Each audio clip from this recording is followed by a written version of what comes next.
So in the previous class, we have discussed till cost center, how to define the cost centers.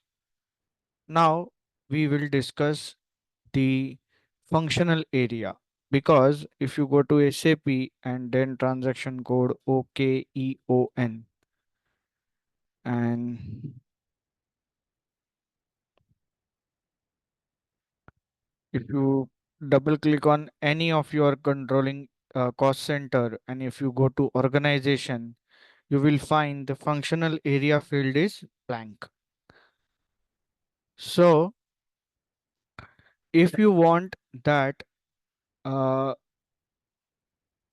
your financial expenses, or all your expenses that you record at financial accounting, needs to be classified as our as an expenses of organizational functions like administration, sales and distribution, and so on, then you need to define the functional area. And another thing, that if you want that uh, to activate the cost of sales accounting as in, then the cost of sales account, to activate the cost of sales accounting and to maintain this config customization, you need to classify your expenses as the functional area. And when you assign this functional area under the cost center, then you can maintain the uh, cost of sales accounting. Any questions? No, sir. Okay.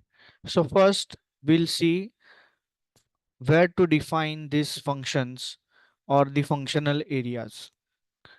So this is the transaction code and menu path. So we'll go to SAP, then we'll go to another session, and SPRO, SAP reference IMG, enterprise structure, definition, financial accounting, define functional area. Execute this. So here, by selecting new entries, you can define the functional areas. You have to define the code for your functional area and then the description. This is defined at client level. So any company code can assign these functional areas to their transactions, or can maintain these functional areas for their uh, under their cost centers. Clear? Yes, sir. So these are the functional areas that is defined by other users. So we can use this for our company code also. So we are not going to define this. If you want to define, then you can go to new entries and define it. Then we need to activate the cost of sales accounting. Then only you can assign these functional areas to your cost centers. And to do that, you have to go to menu path, display IMG, then financial accounting global settings, functional area for cost of sales accounting, execute this, collapse this, then activate cost of sales accounting, execute, go to position, find your company code, and here the status is inactive. So click on this, change the status to active, press enter, ignore this information and click on save. Create new request, activate cost of sales accounting for DL4. Save and continue. So now if you go back from here, again go to transaction code OKEON, enter.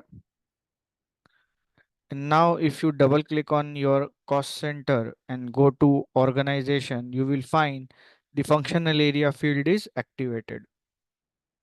So select this. This is the cost center for sales. So these are various functional areas depending on the functional areas that you have specified. So you can assign it. So you can assign sales and distribution, whatever you can assign. So depending on the functional area that you have defined, then you have to assign over here. Press enter. Yes, change the field. Then you have to sir save it. इसमें एक चीज पूछनी है, Hmm. ये functional area जो है ये already SAP side से कुछ बने हुए भी होते हैं या हम लोगों को बनाने भी पड़ेंगे अपने हिसाब से? ये आपको बनाने पड़ते हैं।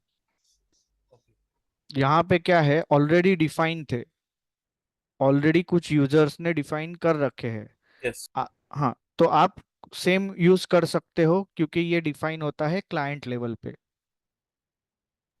फंक्शनल एरिया का मतलब किस पर्पस में यूज किया जाता है फंक्शनल एरिया? अगर आप जो आपके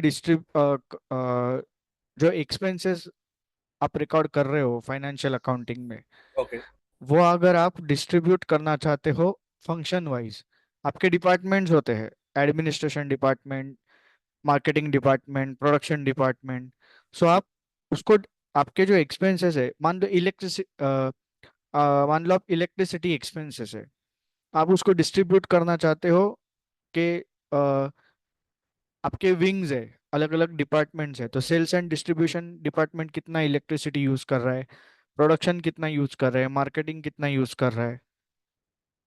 ओके। ओके। तो ऐसे ये आपके बिजनेस फंक्शंस है ना, sales, marketing, then production, research development. तो अगर आप ये एक्सपेंसेस अगर आप वैसे डिवाइड करना चाहते हो, ओके, तो ओके। और कॉस्ट ऑफ सेल्स अकाउंटिंग मतलब क्या है, ये सारे एक्सपेंसेस आप आपकी प्रोडक्ट की मैन्युफैक्चरिंग कॉस्ट में ऐड करना चाहते हो, उसे कहते हैं कॉस्ट ऑफ सेल्स। यानी कि आपको आपका जो फिनिश प्रोडक्ट है वो मैन्युफैक्चर करने के लिए क्या कॉस्ट इनकर हो रही है, तो उसमें जितने भी आप कॉस्ट इंक्लूड करनी है, तो वो ये फंक्शनल एरिया से होंगी, other than procurement cost. Okay, other than procurement cost, जो एडिशनल कॉस्ट आपको असाइन करनी होंगी, ये जैसे ये फंक्श यूटिलिटी कॉस्ट वगैरह भी होगी जो आपको प्रोडक्शन कॉस्ट में ऐड करनी है, जी। तो वो ये फंक्शनल एरिया से होगी। Okay sir. क्लियर? ओके। अच्छा सर, एक चीज और पूछनी है, हम लोग आगे एंड यूजर कैसे बनाते हैं और उनको एक्सेस कैसे दिए जाते हैं, वो भी इस कोर्स के अंदर इंक्लूडेड है क्या? एंड यूजर कैसे बनाते हैं वो टेक्निकल पार्ट है और ये फंक्शनल मॉड्यूल है।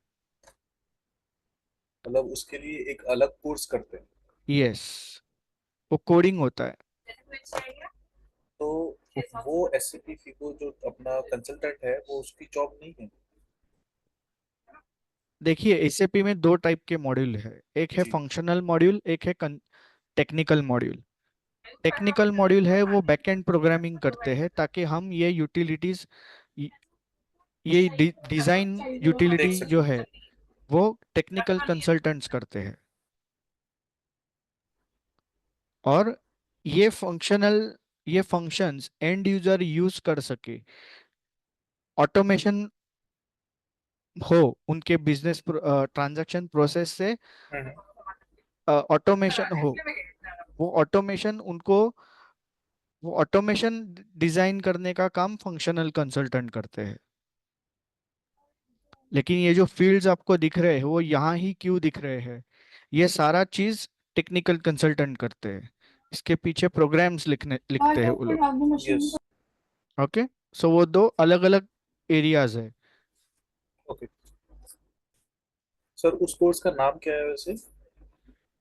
बेसिस है, एबैप है। ओके। ओके, ठीक है सर। ठीक है। सो हमने यहाँ पे फंक्शनल एरिया असाइन कर दिया है। Is it English okay with you, और ओ sir. Can I continue with English? Yes sir. या अगर आपको प्रॉब्लम है किसी पॉइंट पे तो बता देना, इंग्लिश हिंदी में एक्सप्लेन कर दूंगा। So we have assigned the functional area. Same we have to do for other cost centers. So double click on purchase cost center. Under organization, assign the functional area, that is production, or if you find purchase, so you can assign, or you can assign material also. Then press enter. You have to save it, otherwise the status will remain as inactive. Then click on rent. You can define it as finance, or you can define it as administration.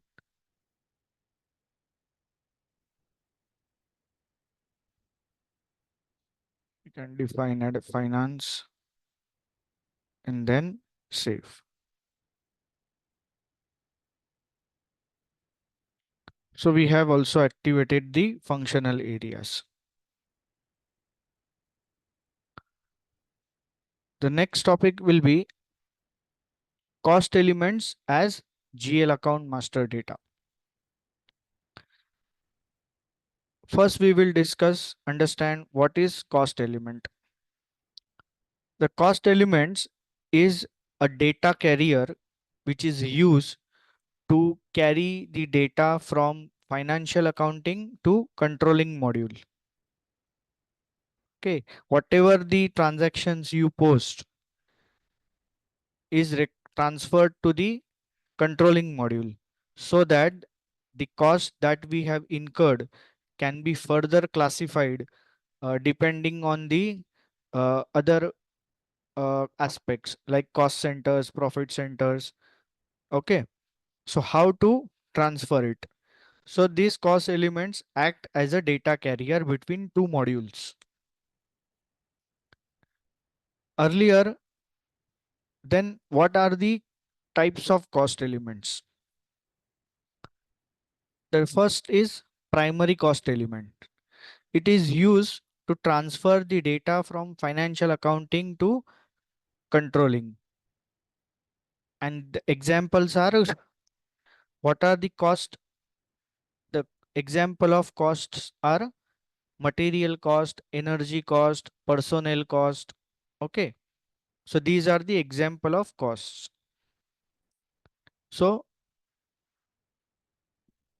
the elements which transfers this cost to from finance to controlling is called primary cost elements.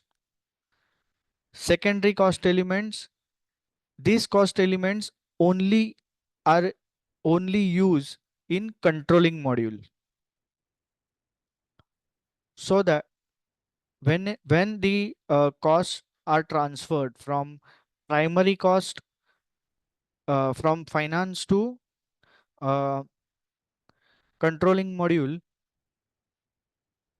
then these cost, if you want to further classify as for a particular cost, for example, uh,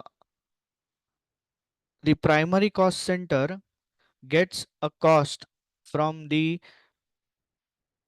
finance as, as marketing cost. Okay, the data is transferred from the marketing cost that is recorded in financial accounting, gets transferred to marketing cost center. And now these costs are incurred for a marketing of your finished products like drill machine and hammers. Okay, so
Topic is currency types.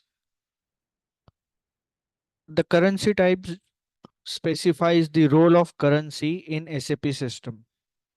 The local and parallel currencies option is available into SAP through currency types 30, that is for local currency, and currency type 10, that is for local currency, and 30 for group currency.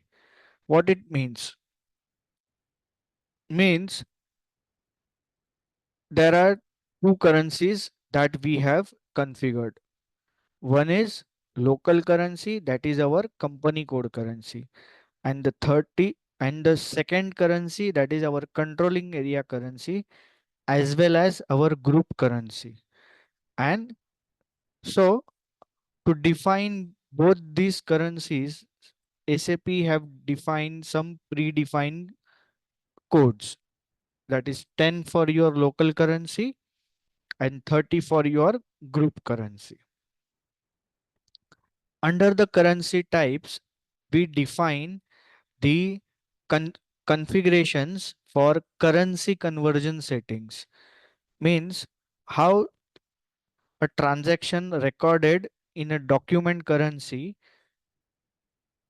should be converted to the company code currency, and from company code currency how it should convert to a group currency. These transactions, these customizations we will maintain under currency types.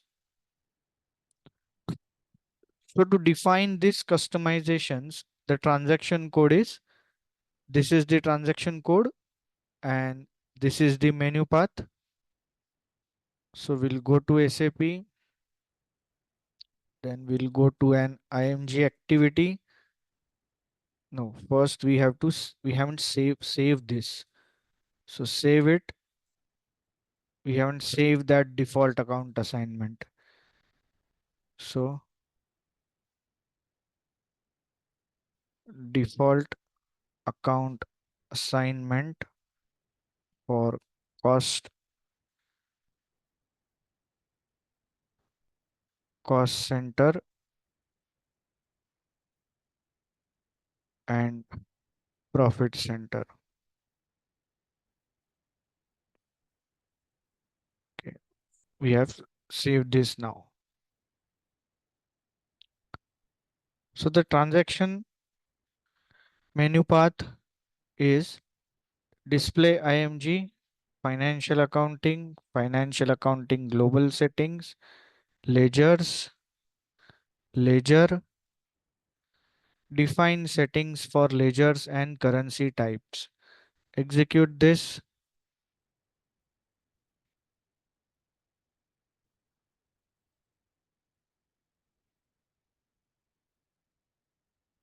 Continue.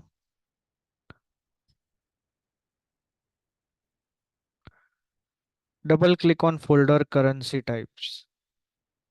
Here you will find the currency type 10 as company code currency, and currency type 30 as group currency, and it is company code specific. So these currencies are defined by SAP. It is predefined by SAP. You will find it as predefined. So you don't need to make any changes over here. You just need to ensure that these currencies are defined. These currency types are defined by default by the SAP, or else you have to configure it by going to new entries. Then you have to select the global currency conversion settings. So double click on it. Here you need to maintain a relationship between the company code currency and the source currency, that is document currency. Here basically we define when a transaction is to be when the transaction is posted in document currency, how it should be converted in the company code currency. Therefore, the source currency for company code currency is document currency. And the, the exchange rate at which the transaction is converted is standard translation at average rate. Standard translation at average rate means the average of bank's buying rate of foreign exchange and selling rate of foreign exchange. The average of both the exchange rates is the standard translation at average rate. That is the exchange rate type. Translation date type. There are three types of dates: document date, posting date, and translation date. It is the dates. Document date means the date that is printed on physical document. Posting date means the date at which transaction is posted in SAP. And the translation date is the date on which the transaction is cleared in bank.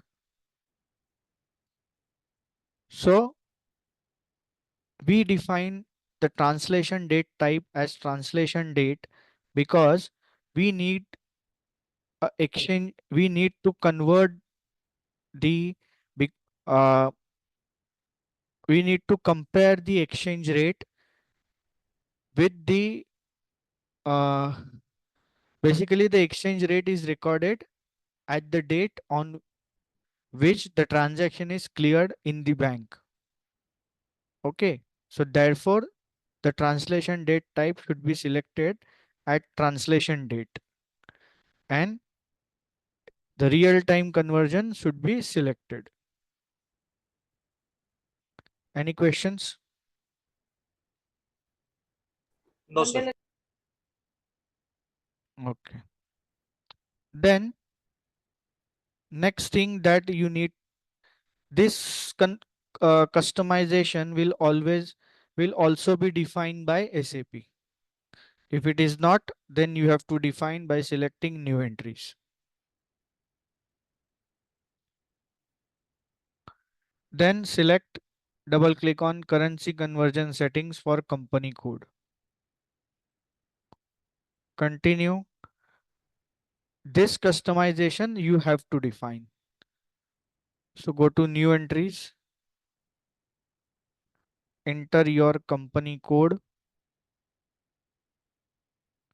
Then you have to define the currency, and the currency will be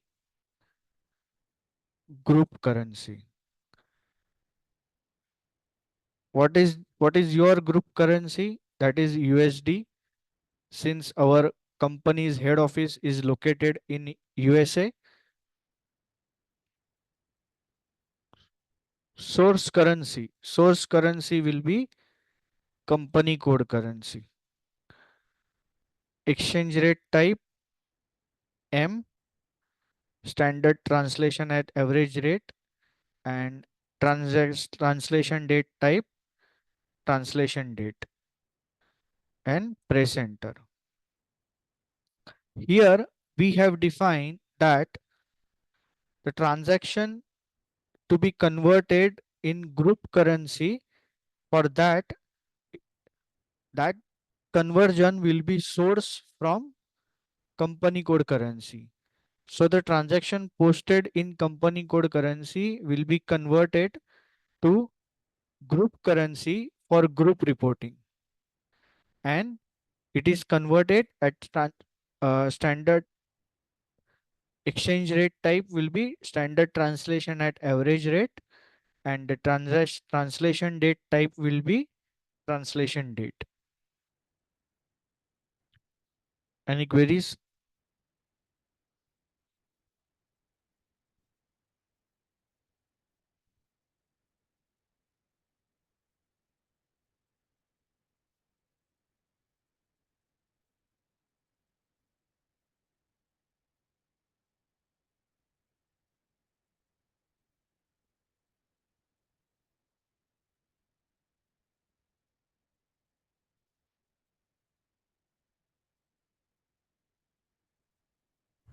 No, sir. Okay. Please reply, because if you don't understand this, you will not understand the further customization.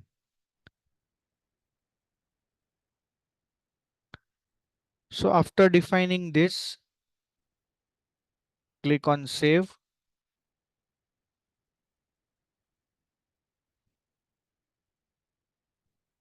continue, create request, currency conversion settings for save and continue.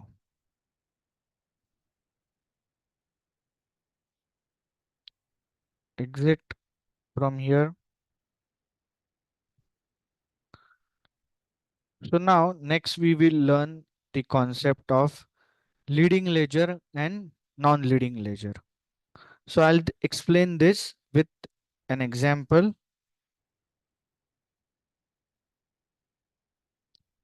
Is it visible to you? Yes, sir. Okay. So in SAP, in SAP S4HANA, we have a configured company code which is registered in India, and our group company is registered in USA. So the the concept is, whatever transaction we record in our company code should be transferred to, should be posted to a company on group chart of accounts, so that the transactions will be available for consolidation purpose, consolidated group reporting. Then what SAP says, that whatever transactions you record for your company, where the company, for your company code, where that company code is registered in a country, that for that country you define the financial statements, and you define the financial statements using general ledger accounts. So all those general ledger accounts are called leading ledger. So in our case, our company code is registered in India. So for the legal reporting purpose, we have to define the financials, maintain the financial statements according to the accounting principle governed in India. And to generate the financial statements, we need to post the transactions using general ledger accounts. Therefore, the general ledger accounts that we define to generate the financial statements according to the accounting principle applicable in India, these ledger are called the leading ledger. Clear? Yes, sir. Okay. So in SAP, only one leading ledger can be defined, and that an SAP defines it with the code 0L. And this leading ledger will be assigned to all the company codes by default. And these are the properties of leading ledger that we will discuss practically. Okay. Okay, sir. So to define the leading ledger, the transaction code and menu path is same. So go to IMG activity. This is the menu path. So access this node, and you will find that this is the leading ledger 0L, and since only one leading ledger can be defined, so the checkbox again is in column leading is only selected against this ledger 0L.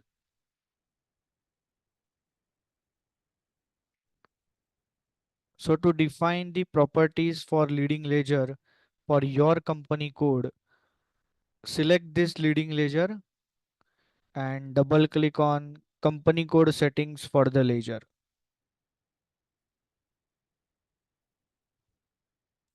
Continue. Go to position, find your company code, select, then double click on your company code. Continue. So you will find some parameters are automatically assigned to your leading ledger through your company code. What are those parameters or what are those functions? These functions are fiscal year variant and posting period variant. These variants are auto assigned to the leading ledger by default when through your company code. Then the currencies, the first currency will be the company code currency that is auto assigned to your leading ledger, and the second currency that you define as group currency at controlling area level, that is also assigned automatically to company code,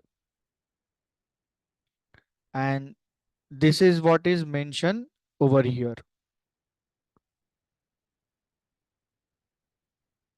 Then you have to define the accounting principle through which the data postings and reports generation and can be defined for this leading ledger. So what is account principle? Can you explain?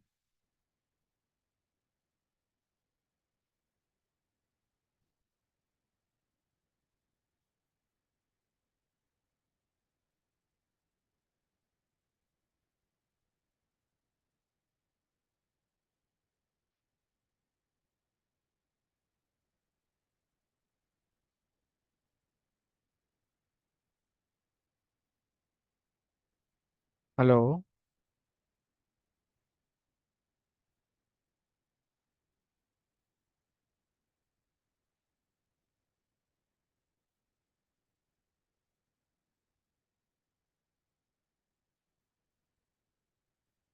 can you explain what do you understand by the term accounting principle?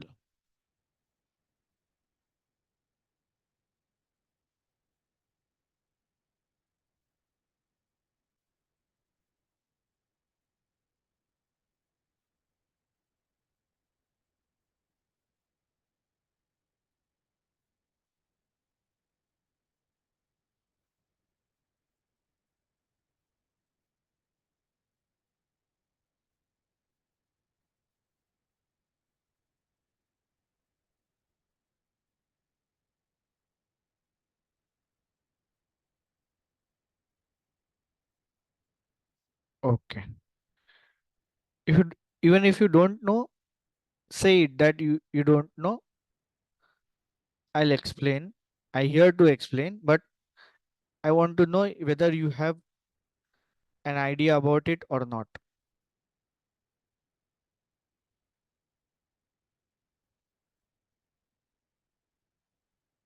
Okay. So the Sir, please accounting, explain. yeah, the accounting principle means this set of rules that defines how to record the transaction and report the financial data. that is called accounting principles. And the accounting standards are collection of accounting principles. An example is International Financial Reporting Standards, that is called IFRS, issued by International Accounting Standards Board IASB, and the local transaction accounting standards, the United States Generally Accepted Accounting Principle, that is called US GAAP, German Commercial Code, that is called HGB. Okay, so that is meant by accounting principle.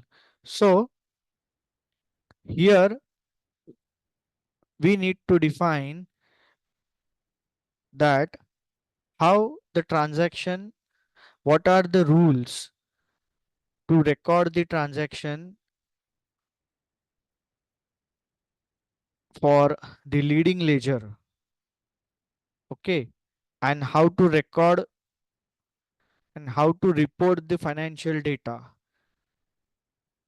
So when we post a transaction for the leading ledger, here we define the accounting principle according to which that the rules are governed, rules are defined, how the transaction should be recorded, and how the reports to be maintained for the internal as well as external reporting. For that purpose, we have to assign the accounting principle. So here we will assign the accounting principle as GAAP, generally accepted accounting principles. Functional currency, it will be the company code currency. And then we have to select this checkbox, parallel accounting using general GL accounts. Press enter. Here indicate system will indicate that you have activated the indicator. Continue. What is the meaning of it? I will explain in few minutes. So we have defined the accounting principle for ledger level, but now we have to define the accounting principle for ledger as well as company code level. For that, we will you need to double click on this folder. Continue, and here go to new entries and assign the same accounting principle that you assign at ledger level. Now we will assign, you have assigned it at company code level. So again back to this, and you can click on save.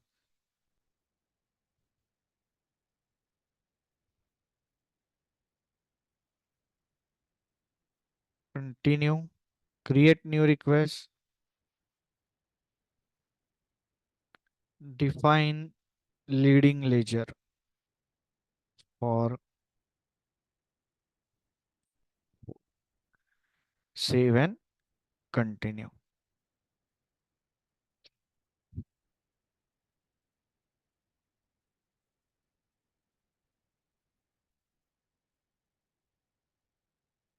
Any queries? No, sir. No, sir. Okay. So now we will understand what is leading ledger, non-leading ledger. So we have understood that if you are maintaining the general ledger accounts to maintain the financial data for a company code which is registered in a country, then that ledgers are called leading ledgers. But when you maintain a ledgers for group reporting, and these general ledgers and financial statements are maintained as per the accounting principle governing the different country, that is the country where the group company is registered. And for group reporting, you are posting these transactions that you have posted in leading ledger to non-leading ledger. So to a different ledger that is called non-leading ledger. So for group reporting, when you post a leading transaction in leading ledger, should be same transaction should be updated for the group reporting according to the accounting principle governing the company where the company is registered. In our case, our company is registered in USA. So we have to record the transaction posted in the Indian company according parallelly or simultaneously in the USA company, so that this data posted here will be available for consolidated group reporting purpose.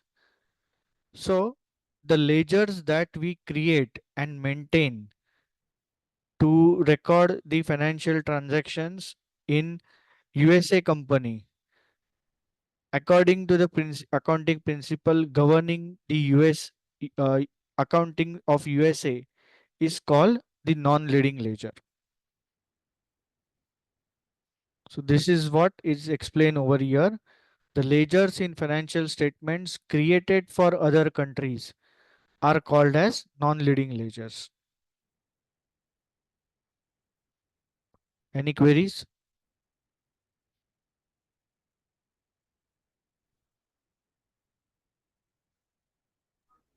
तो sir Okay. So we'll see how to define the non-leading ledger. So go to SAP, same menu path,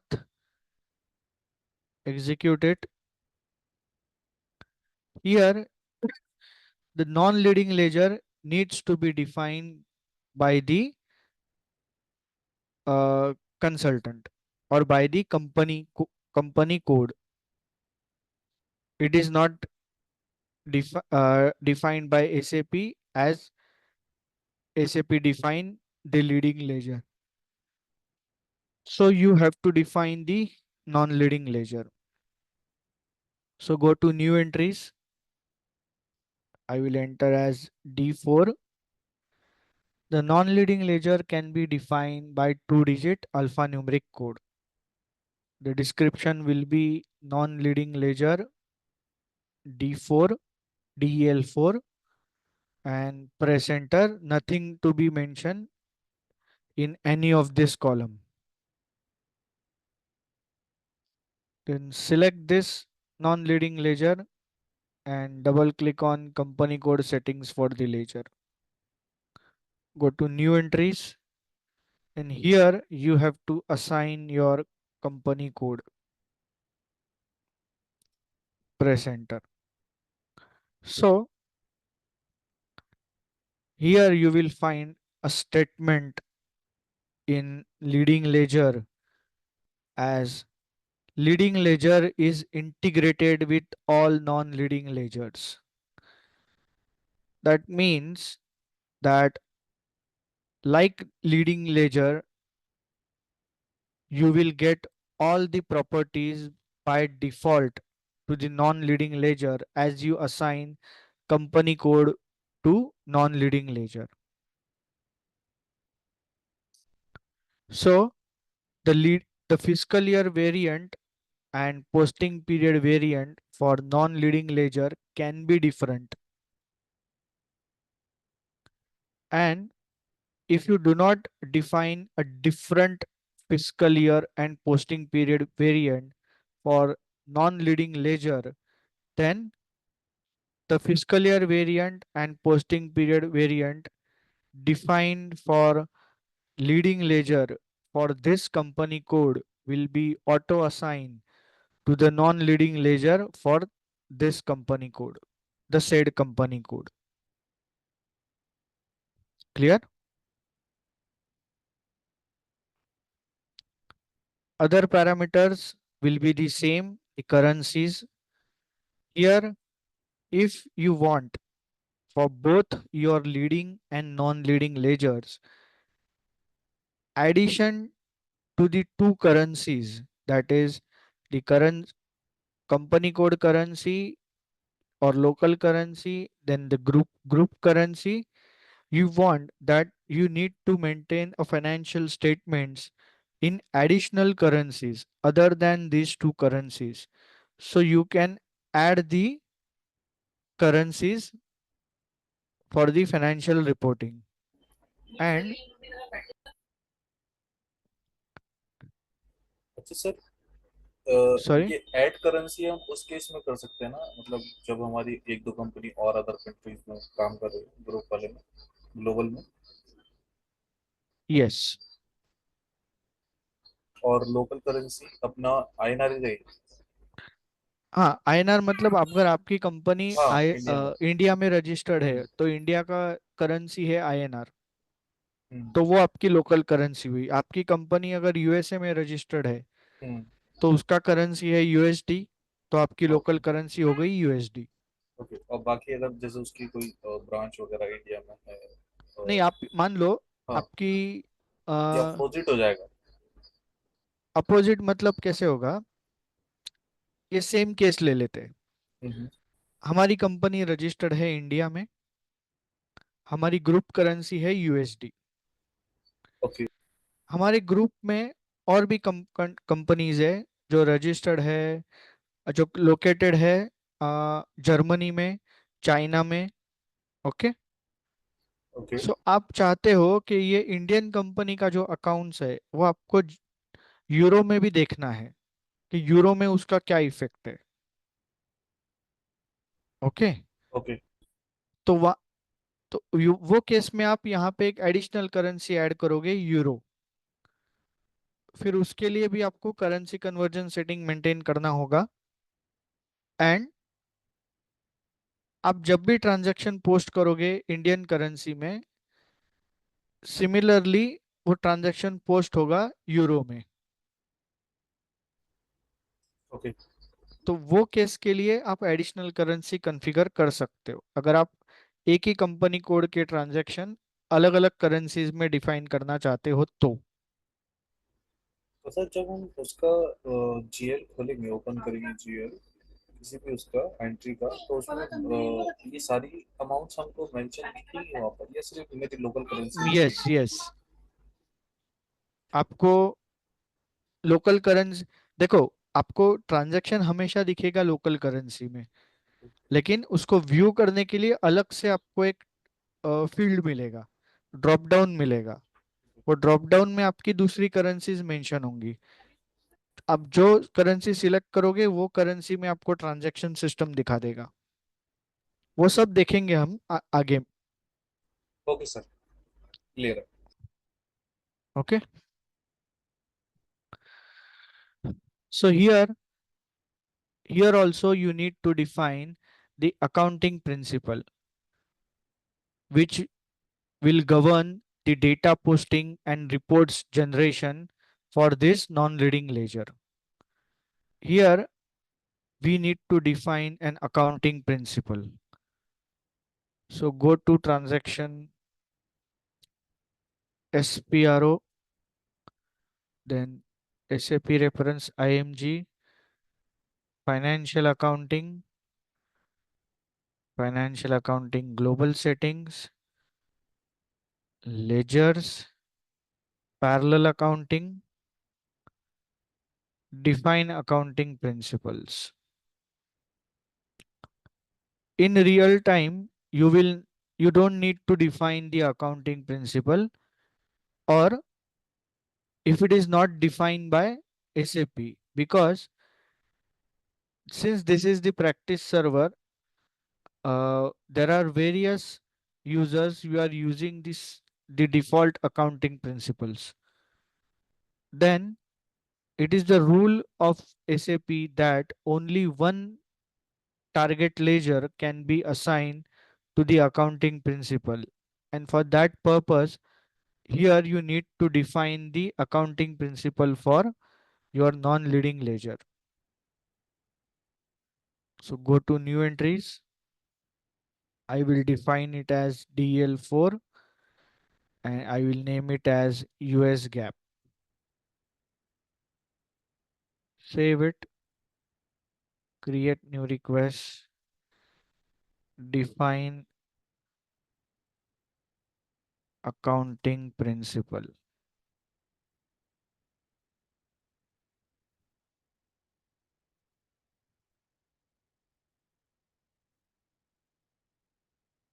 Now you have defined the accounting principle.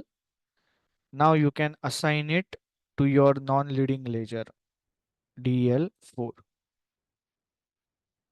and again select parallel accounting. What is the meaning of this parallel accounting? Because while configuring the leading ledger, we have selected this, and while configuring non-leading ledger also, we have selected this. So the meaning of this is that since you are maintaining the group reporting, so the data that you post on your leading ledger needs to be posted for non-leading ledger so that the data will be available for consolidated reporting purpose. How you going to achieve this? You are going to achieve this through parallel accounting. What is parallel accounting? When you post a transaction in your local company using according to the accounting principle and currency governing the uh, leading ledger. Okay. So system, since you have activated the parallel accounting using GL accounts, system will parallelly post this transaction in USD according to the accounting principles governing the non-leading ledger. That is called parallel accounting. So it to automate this process, you need to select the checkbox parallel accounting using GL accounts. Any queries? No, sir. You have understood the concept of parallel accounting?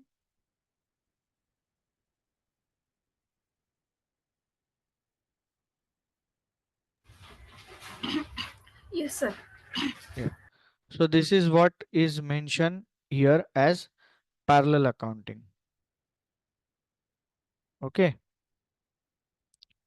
So now since we have so the leading ledger will be act as the sender of the data for parallel accounting, and uh, non-leading ledger will be act as the receiver that the data which is parallelly posted for non-leading ledger. Then double click on this accounting principle folder, and similarly you have to define the accounting principle for company code and save it.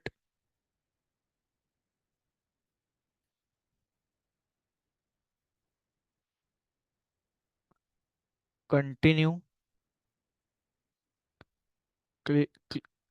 Create new request, define non-leading ledger for DL4, save and continue. So here the system will create a ledger group D4 is created only with ledger D4. The ledger group will be created for non-leading ledger. Continue,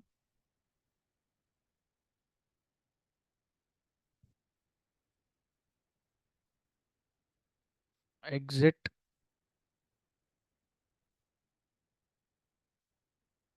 So here you can define freely up to 8 freely defined currencies. Okay. S-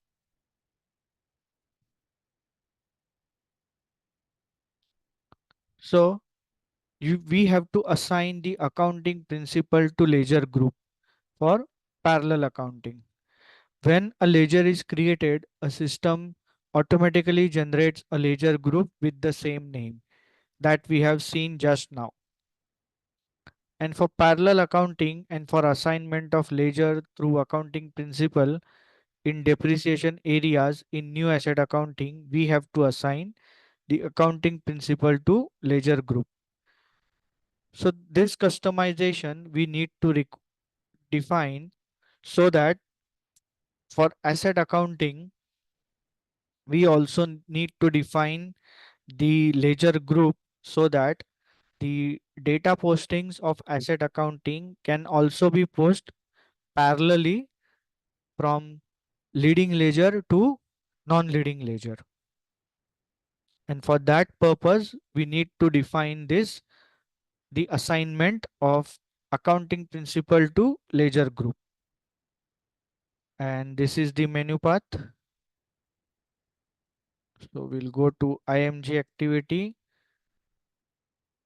display IMG, financial accounting global settings, ledgers, then parallel accounting, and assign accounting principle to ledger groups. Execute this, go to new entries.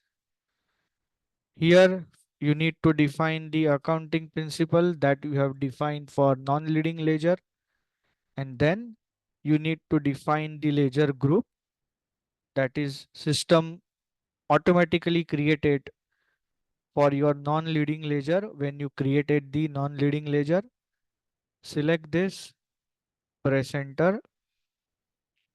The concept is only one target ledger group can be assigned to accounting principle. So we have defined the accounting principle as gap for non-leading ledger. So the non-leading ledger is defined by system. So the group will also created by the system by default. So click on save, create new request, assign accounting principle to ledger group.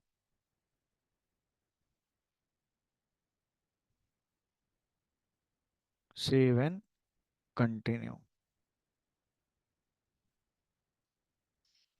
Clear? Yes, sir.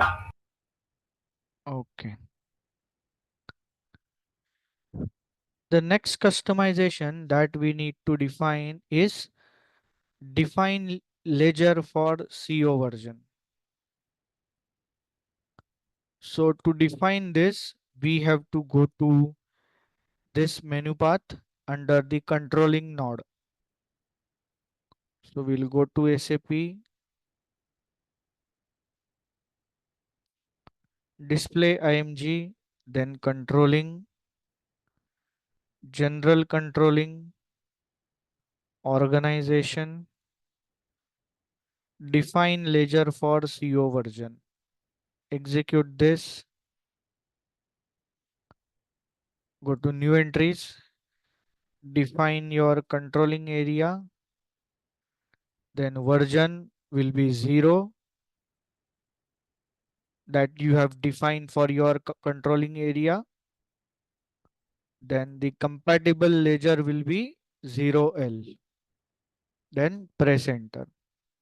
Here you have maintained a relationship that when you entered a plan data for any expense or any revenue through in controlling area through plan version 0, Then for calculation of variances, the actual data posted in financial accounting are extracted through the leading ledger against this plan version so that you can uh, analyze the variances by comparing the plan data versus actual data. So that is the purpose of this customization. Any questions?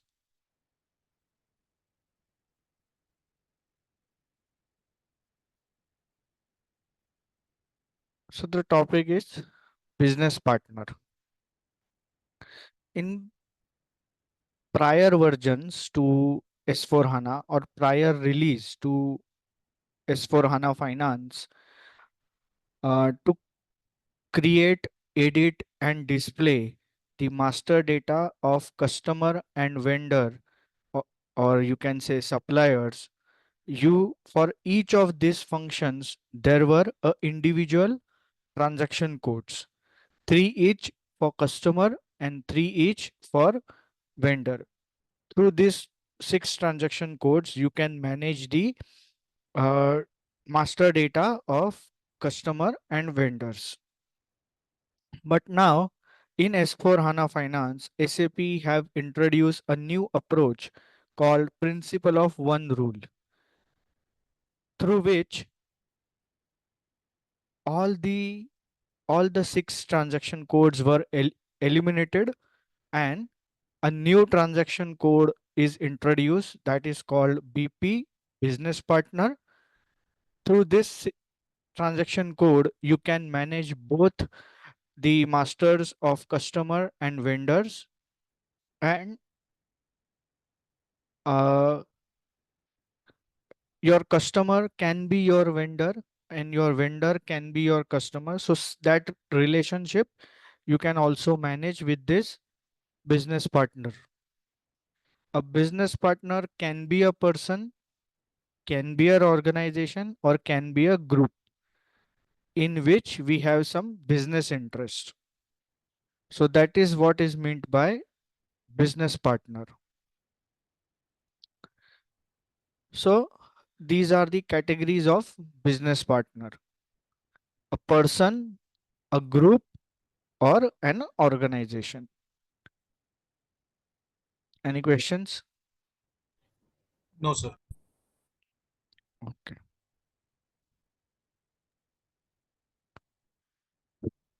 Business partner role. You can define the role of business partner in your business. Say whether that business partner is a sold to party, or it can be a wholesaler, it can be a retailer. Okay. So what role that business partner is having with your business, that you can define under business partner role. So SAP have some predefined business partner roles. You can uh, use that business partner roles, or you can create your own business partner roles.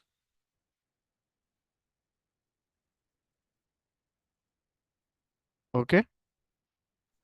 Okay. So to create a business partner, customer, or vendor, there are few customizations involved. The customizations for customer and vendor both are same. The difference is the transaction codes. So first thing that you need to define is customer account group. It has the same concept as we have understood during defining the account group for general ledgers. Under customer account group, all the customer masters with similar characteristics are grouped. So this customer account group is a hierarchy. It controls the hierarchy containing the customer master record. So For example, if your company code is having a customer clientele as domestic customers, also the foreign customers, then you can create a group called domestic customers and list all your customer master, and you can maintain all your customer masters with whom you have a business uh, on domestic level. So you can create those customer masters under customer account group domestic customers. For foreign customers, you can create a group foreign customers. With this grouping, you can differentiate your type of customers, and it will create an uniformity in your reports generation. Clear? Any doubts? No, sir. Okay. To No, sir. define, hello? Yes, sir. No, I thought someone asked me something. No, sir. Okay. So to define the customer account group, this is the transaction code and this is the menu path. So we'll go to SAP, SPRO, then SAP reference IMG, financial accounting, accounts receivable, accounts payable,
So the top next topic is documents in SAP S/4HANA Finance.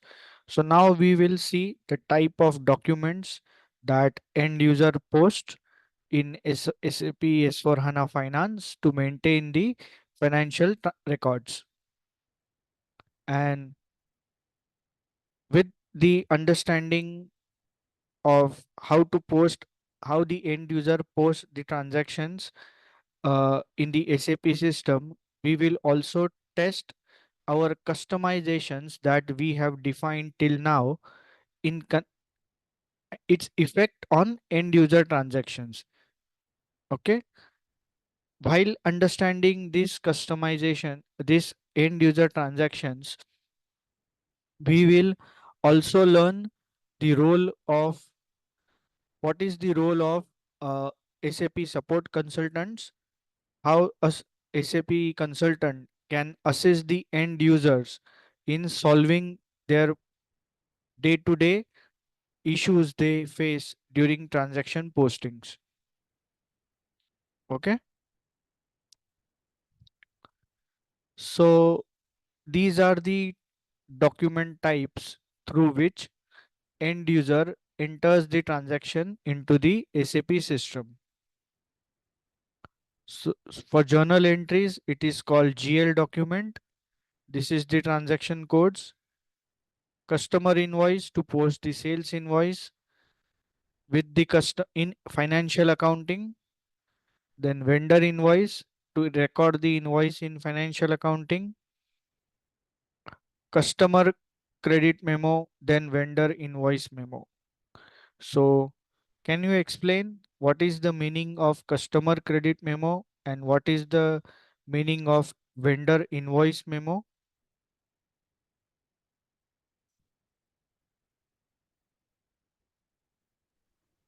Sir जब कोई माल वगैरह हम लोग purchase करते हैं तो मतलब एक तरीके का हम लोग परचेज ऑर्डर देते हैं, तो उस तरीके से क्रेडिट मेमो और इनवॉइस मेमो प्रोवाइड करते हैं। हाँ, तो कब प्रोवाइड करते हैं, क्या ट्रांजैक्शन के लिए प्रोवाइड करते हैं, बेसिक मीनिंग क्या है? जब हम किसी भी कस्टमर से कुछ भी ऑर्डर परचेज करते हैं तो वो उससे पहले हमें कोटेशन देता है, उसके अंदर सारी चीज़ें अमाउंट्स डिटेल्स देता है अपने प्रोडक्ट्स वगैरह की। हम्म। आई थिंक उसी को हम लोग इनवॉइस मेमो बोलते हैं। नहीं, or you can say a vendor debit memo. You can say a invoice memo is a vendor debit memo. It is a debit note और credit note. Yes. Okay. So for which transactions you use this debit notes or credit notes with customer and vendor?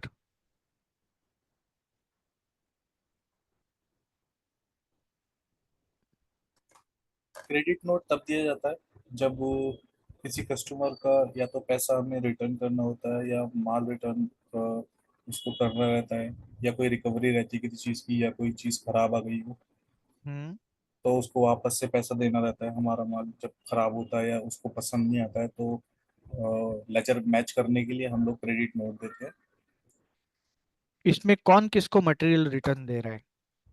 Vendor देगा मुझे credit note के case में। Vendor आपको material return देगा? मैंने किसी vendor को अपना कुछ प्रोडक्ट बेचा है। मतलब कस्टमर रिटर्न करेगा ना? यस। हाँ, तो जब कस्टमर मटेरियल रिटर्न करता है, एक बेसिक केस है ये, जब आप तब आप क्रेडिट नोट इशू करते हो। बेसिकली जब कस्टमर क्रेडिट होगा तो क्रेडिट नोट इशू होगा। ओके। ओके, वैसे ही जब वेंडर इनवॉइस मेमो हम्म। मतलब डेबिट नोट। आप ओके, जब मैं वेंडर किसी से को खरीद डेबिट रहा हूँ। नोट दोगे, आप वेंडर को मटेरियल रिटर्न करोगे। ओके। वो प्राइस डिफरेंस वगैरह भी केस है, लेकिन प्राइमरी केस क्या है? Material return. Okay sir. Okay, okay. So वो केस में ये डॉक्यूमेंट्स यूज होते हैं।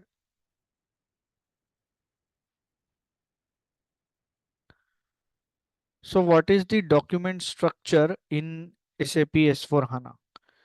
So to understand this, we have to go to a transaction code.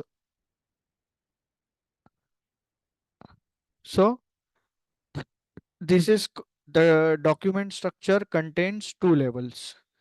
This is the document header level. So these are the fields which is the comprise the document header level, where you it is defined the type of transaction, for which company code the transaction is to be entered, what is the currency, what is the invoice date, posting date, if a tax to be calculated. So these things are defined at document header level. This is called the document item level, where you define when you define the GL account through which the transaction needs to be posted, and the additional field assignments for the general ledger, how you want to distribute this or to allocate this the transaction base for this GL account to the further assignments, that is the cost center, profit center, then branch office, matlab your business area. So these things in with relation to the GL can be defined at line item level. A debit item or credit item individually it is called as line item in SAP. Clear?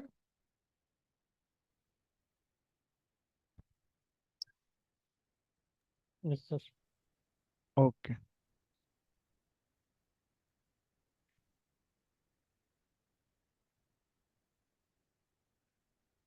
So now we will see how to post the each type of document that it is listed over here, and how to view the posted document, how to view the line item display and ledger balance, that we will discuss for each type of document type.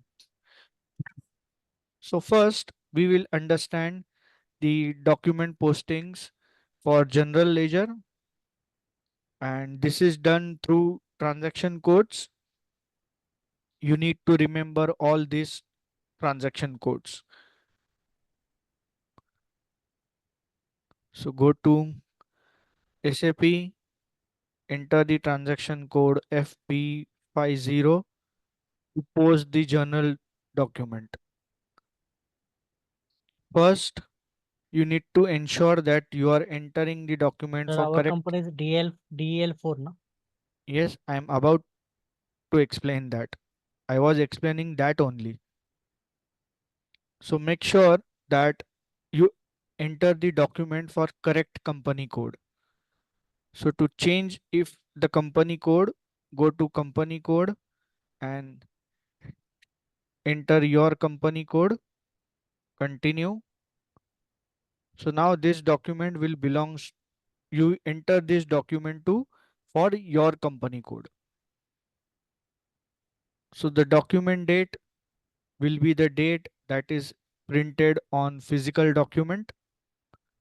Posting date by default it will be the server today's date, that is the server date. Then you have to select the debit and credit GL accounts. So here I will select the rent expense, then mention it as debit or credit, then enter the amount. So I'll enter at 10,000, then select the GL that is to be credited. I will enter it as Kotak Bank account, then select credit. Sir इसमें हम TDS भी mention कर सकते हैं, Yes, you can. उसके लिए Then कोई clause वगैरह हमें अलग से बनाने पड़ेंगे या yes, वो कैसे? वो बाद में आएगा. अच्छा बाद में आएगा, ठीक है, स्टेप बाय स्टेप सीखेंगे हम एक ठीक एक है, चीज. Okay okay. So define the credit amount, then press enter. Here, system will check two parameters. First, the debit and credit amount should match, and then all the line items should match. Means for this line item, all the further field assignment should match, and for this GL also, all the line assignment should match. So if you go, it will hover your cursor over here, it says line checked. This ensures that you have complete the requirements for the document posting. If you scroll down, you will find system have automatically assigned the cost center and profit center for this GL account. How? क्योंकि sir हमने पहले ही इसकी सारी configuration करी हुई है कि ये किस कॉस्ट सेंटर में क्या जाएगा। स्पेसिफिक? हाँ, तो वो स्पेसिफिक कस्टमाइजेशन एक्टिविटी बताइए।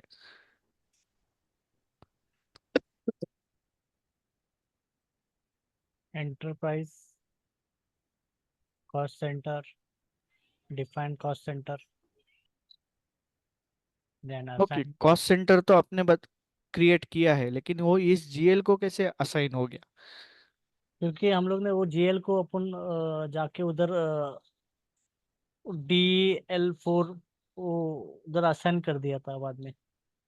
हाँ, तो आपको भले वो कस्टमाइजेशन का ट्रांजैक्शन कोड या मेन्यू पाथ ध्यान नहीं है, लेकिन उसको बोल उसका डिफिनीशन क्या है, कस्टमाइजेशन का नाम क्या है, क्या बोलते हैं वो कस्टमाइजेशन को?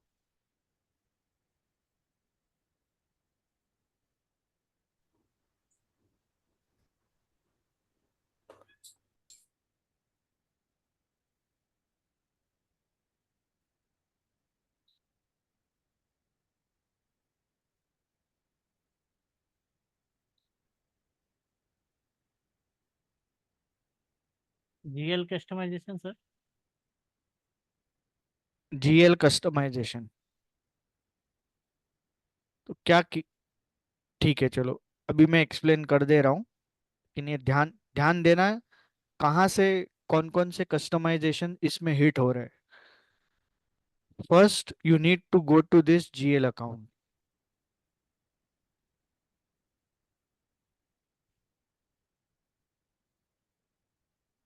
Rent expense, this is the primary cost और revenue GL. Go to control data. Here we have assigned the primary cost category as 1. So the assignment of cost center is mandatory. Okay. Then the third thing, field status group G001. So if you go to transaction code OBC4,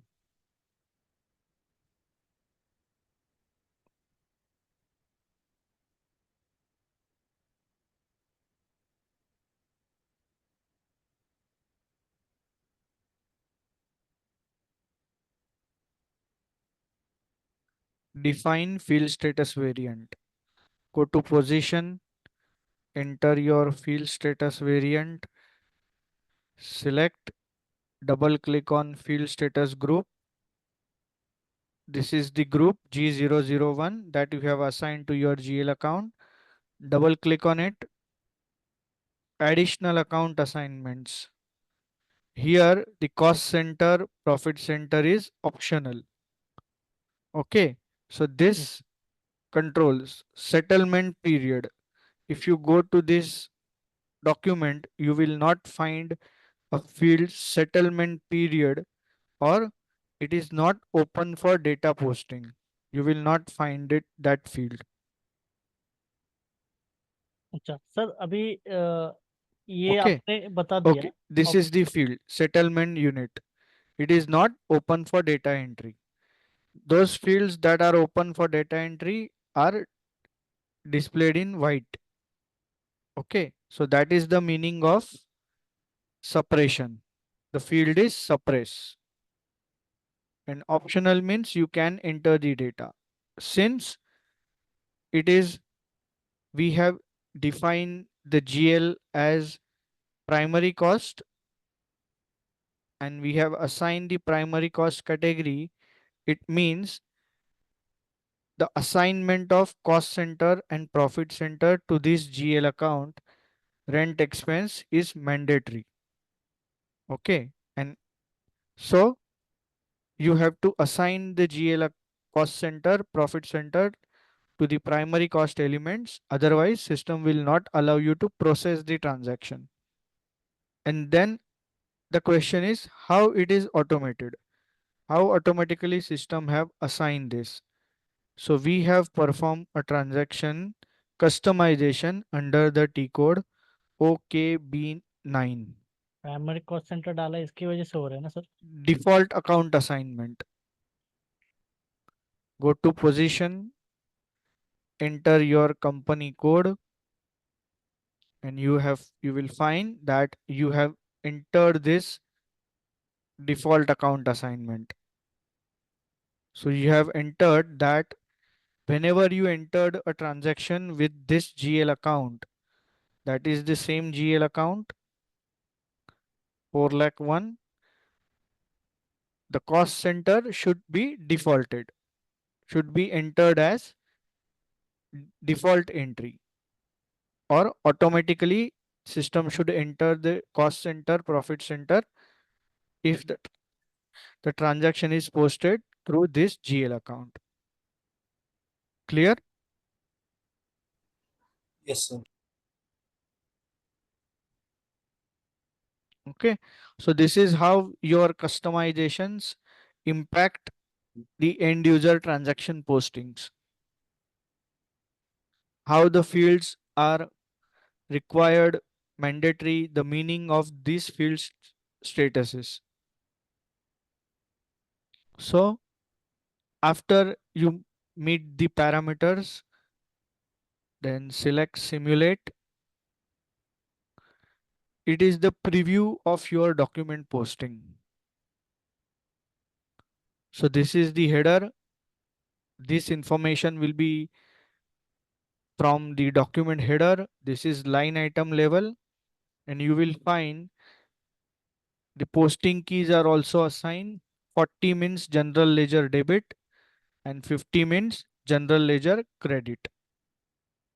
So this posting key defines the debit and credit transactions. So then click on post.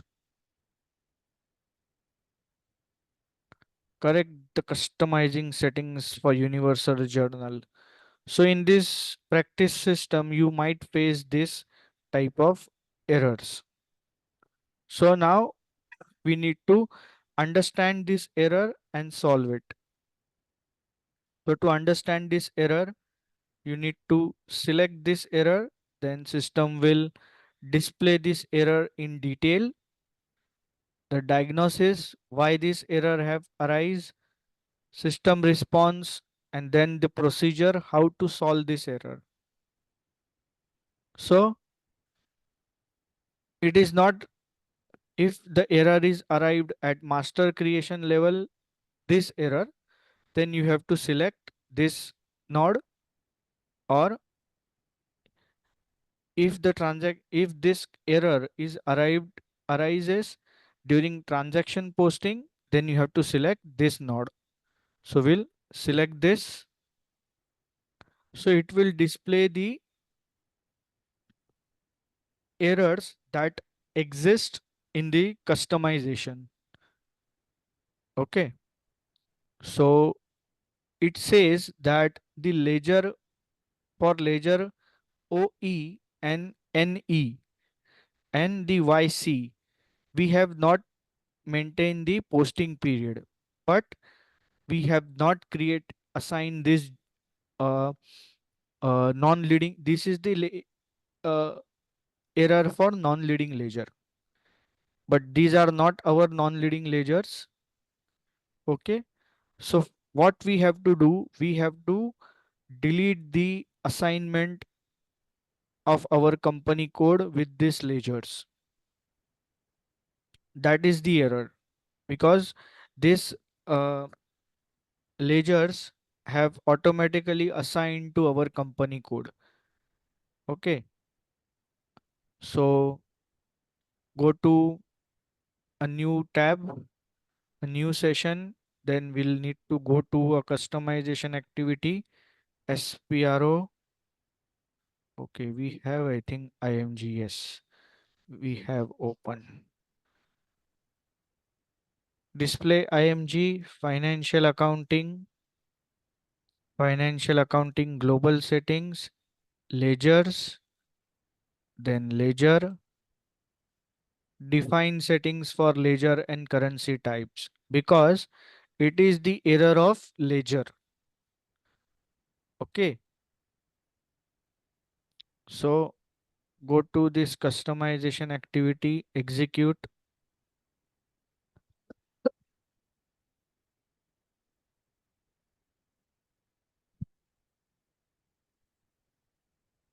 continue. So this assignment, the ledger OE that is mentioned over here, is assigned to our company code. Then you select this ledger OE, then double click on company code settings for the ledger, go to position, enter the your company code, continue. So this is the ledger assignment. Your company code is assigned to this ledger. So select this and click on delete. So data is deleted. Go back, check the next ledger, that is NE. Scroll down, that is the ledger NE.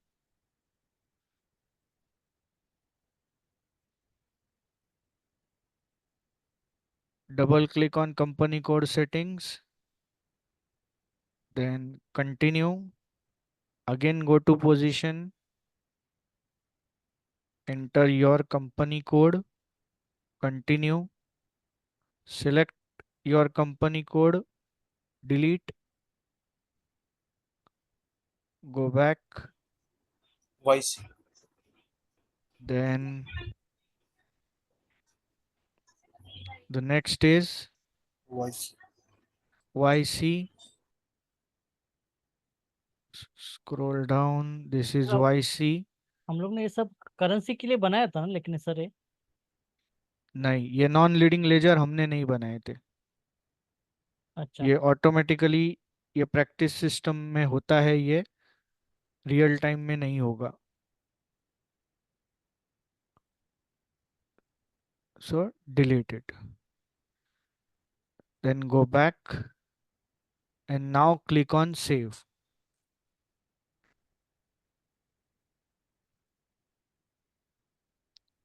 Continue, go to own request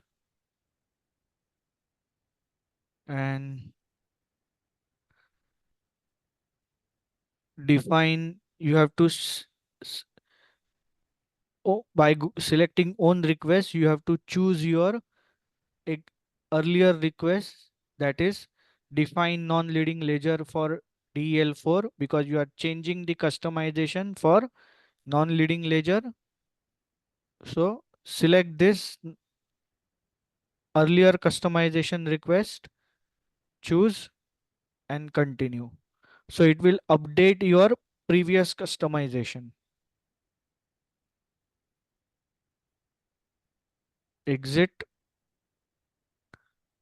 then go back, exit from here,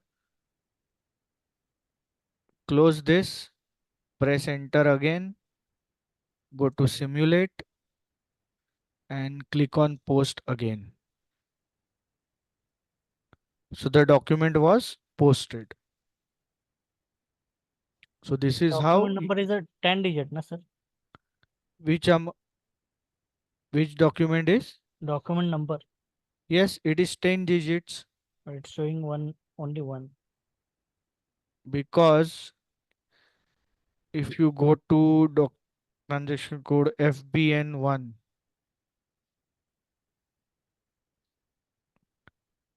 okay, we'll go by this OBA7 document type, and we are posting a document type essay.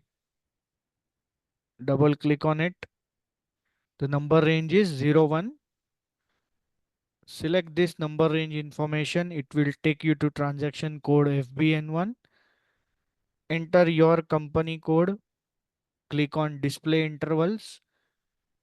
So this is the number range that you have defined. For this is the number range intervals that I have defined, 1 to 100.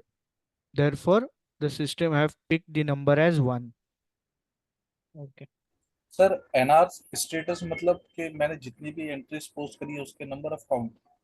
No, the last document number that is posted okay. within this number range. So we have posted document 1, so it is updated at 1. When we okay. post a second document, it will update the NR status to 2. Okay, okay. so that is the purpose why system have selected number 1.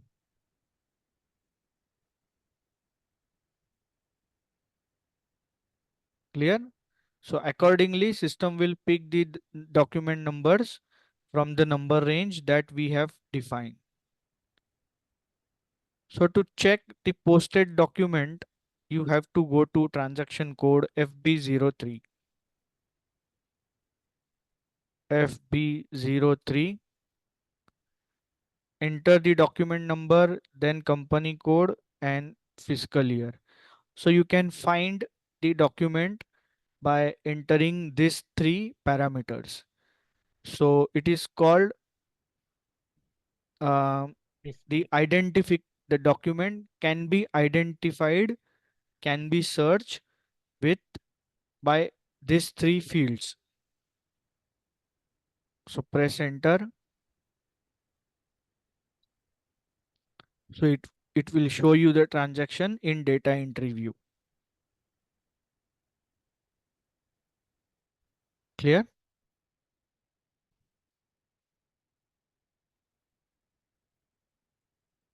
And to check the GL account balance display, go to transaction code FBL3N. Enter. You have to enter the company code, then the GL for which you want to check the balance display. Select that GL. Here is the status of line item selection. Open items means the line items which is not cleared by the corresponding clearing entry. Cleared items means those transactions which are cleared by corresponding clearing entry. And all items means both items. The type of items will be normal item and execute. So it will show you the transactions. Posting key defines that this is the debit transaction. This GL account is debited during this transaction. So you will see the line item display. Sir इसमें text क्यों नहीं आ रहा है बताओ.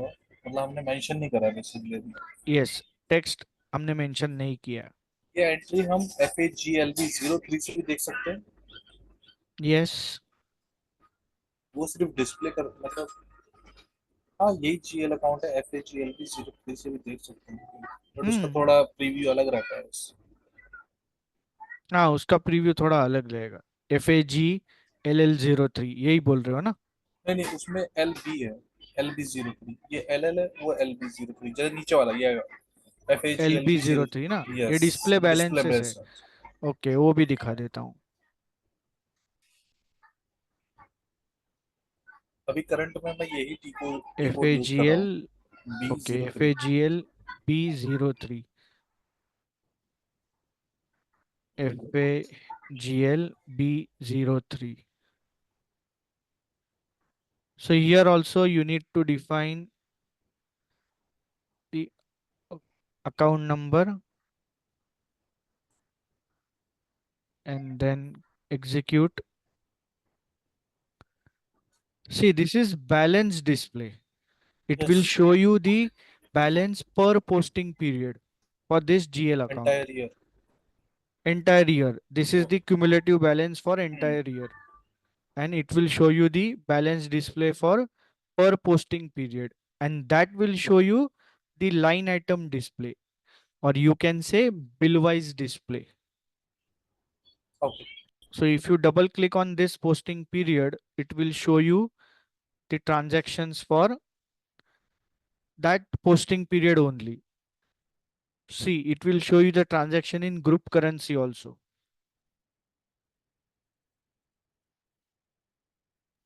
In Okay, the USD. value, yes, the value of this transaction posted in local currency in group currency. Sir ये The, USD की conversion amount इसने कहाँ से पिक करी मतलब? वो एक कॉन्फ़िगरेशन होता है जहाँ पे पोस्ट डालना पड़ता है आपको rate. exchange rate OB08. Yes. Okay, मतलब इसमें भी मेंशन करना पड़ता है जैसे हम लोग टैली में मेंशन करते हैं वैसे? यस. ओके,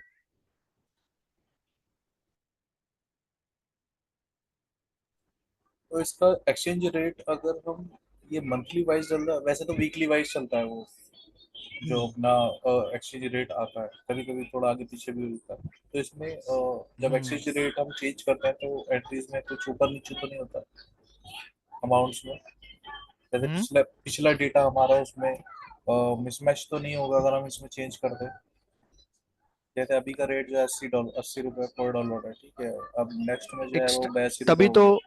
हमने जब एक्सचेंज रेट डिफाइन किया था तो एक standard average rate okay okay उसमें था. तो वो एक स्टैंडर्ड एवरेज रेट फिक्स किया जाता है for physical year. Okay okay. Okay So for every month you don't need to change that rate.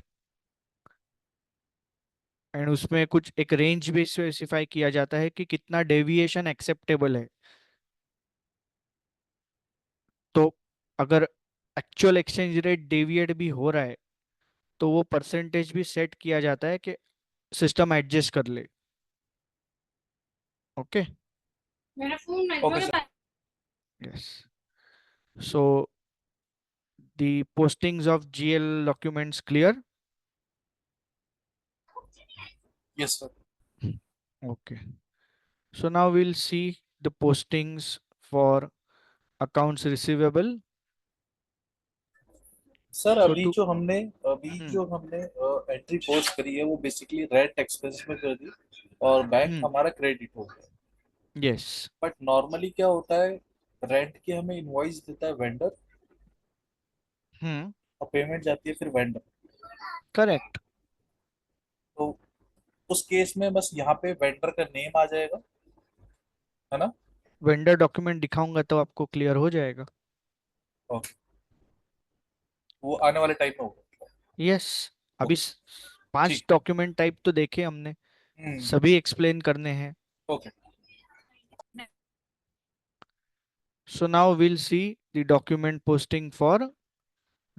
posting and display line items for accounts receivable. To post the transaction for customer account or the post the customer invoice in FI, we have to go to transaction code FB70. Again, check the company code. If it is not yours, then change it. Continue. Select customer by your company code. Double click on it. Then the invoice date, that is the invoice date that is mentioned on physical document. I will enter, take, uh, okay, we can go by same date. Then the amount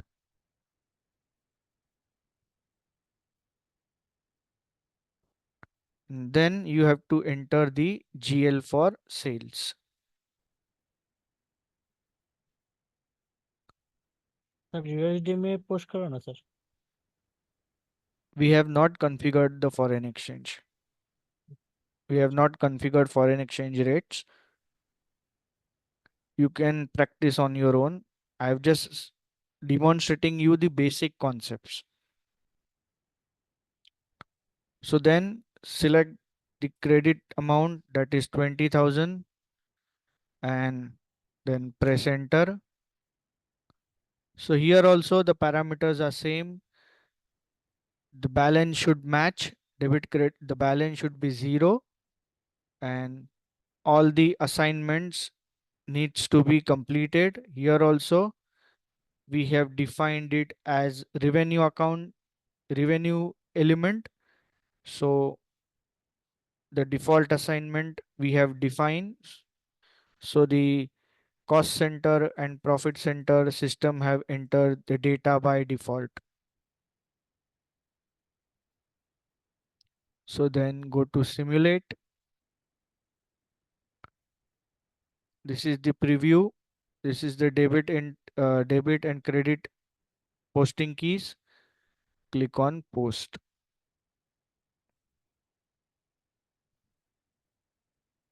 The document was posted. So the next document that we will post is customer credit memo. And to do that, post that the transaction code is FB75.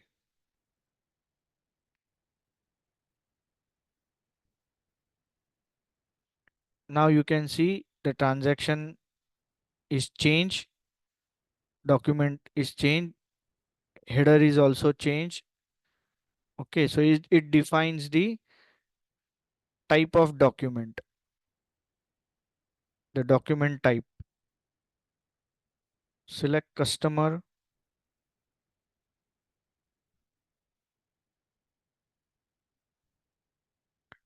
enter the document date, then the amount, and now the sales GL will be debited.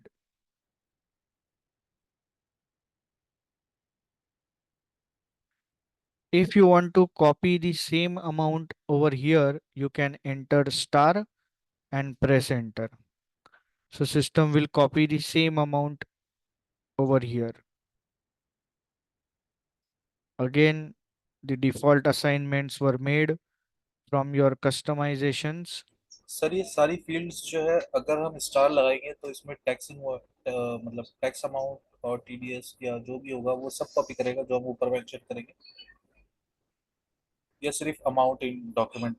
देखो debit और credit same होगा तो ही use करना है, क्योंकि calculate tax करोगे और अगर आपने ग्रॉस अमाउंट पे टैक्स लिखा है तो टैक्स रिवर्स कैलकुलेशन करके सिस्टम असाइन कर देगा कि बेसिक अमाउंट कितना है और टैक्स कितना है। अगर आपने नेट अमाउंट सेट किया है तो आपको यहाँ पे नेट अमाउंट मैन्युअली डालना होगा, फिर सिस्टम टैक्स कैलकुलेट करेगा और मैच करेगा कि फाइनल अमाउंट जो आपने यहाँ डाला है वो करेक्ट है या नहीं। वो सब देखेंगे हम। सो simulate, this is the transaction keys, debit, and this is the credit transaction key for customer credit. Click on post. The document was posted. Now we'll go to transaction code FBL5N to check the line item display of customer account. So enter company code, search your customer account.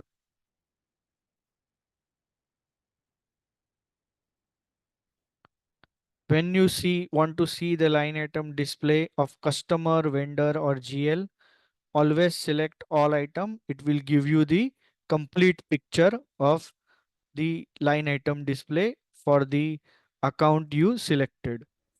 Sir customer account search करने के लिए कोई और भी तरीका है, उसके नाम वगैरह से हम लोग सर्च कर सकते हैं,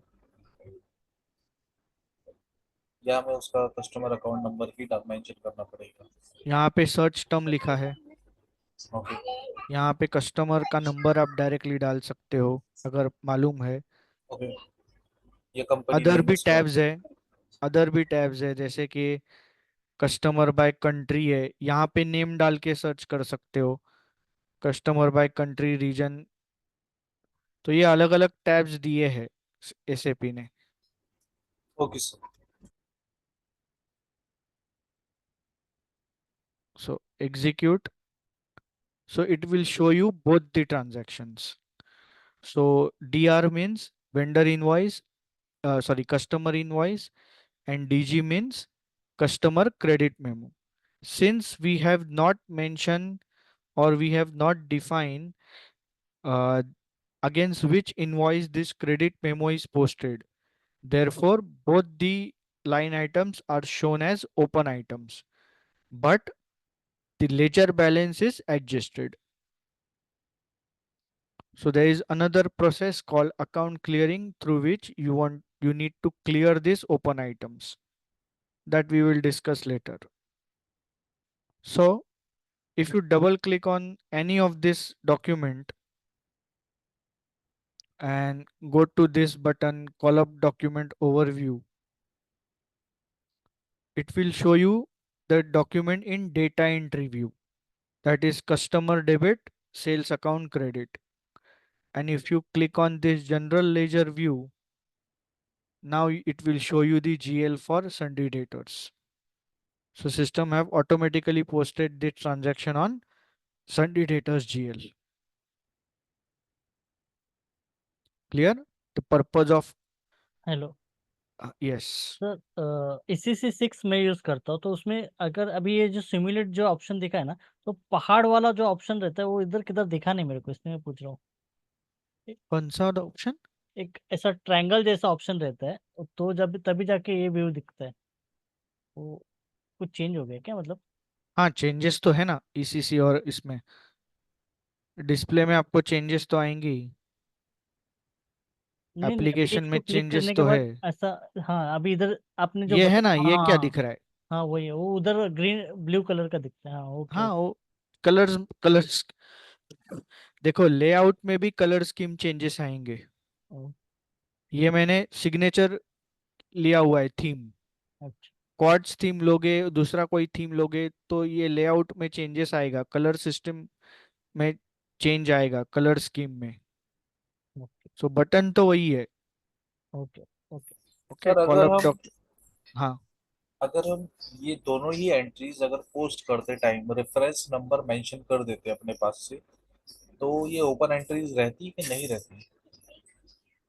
एक्चुअली रहती, क्योंकि एसएपी में वो प्रोसेस ही है कि आपको ये अकाउंट क्लियरिंग करना पड़ेगा। ओके। ये जीएल आप जो डेबिट क्रेडिट मेमो और इनवॉइस है, वो आपको अकाउंट क्लियरिंग के थ्रू क्लियर करना होता है। वो जीएल एक्सेप्शंस के थ्रू अंदर आता है?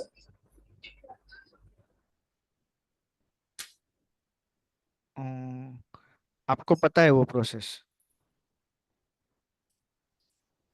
नहीं, मेरी नॉलेज में नहीं है। नहीं, तो एक्चुअली एंड यूजर का मुझे भी ज़्यादा नहीं है ओके, ठीक है। कि ओके कैसे क्लियर करते। जो ओके प्रोसेस पता है वो मैं आपको टेस्ट बता रहा हूँ। ओके। क्लियरिंग मेरे को सब मालूम है सर। इसका ना, हाँ अकाउंट क्लियरिंग कैसे हाँ करते हैं। हाँ हाँ। तो ठीक है, मैं आपसे सवाल पूछूंगा तभी। अच्छा sir.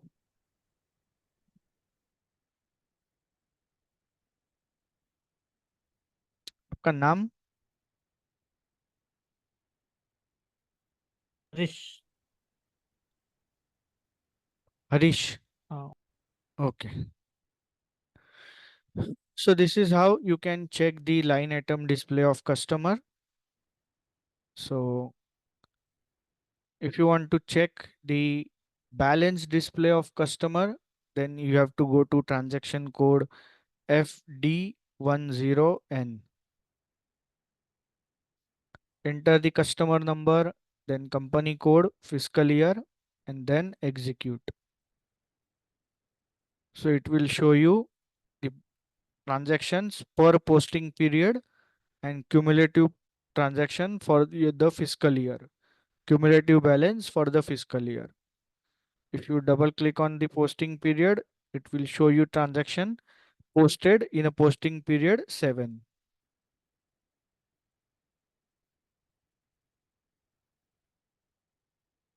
Clear?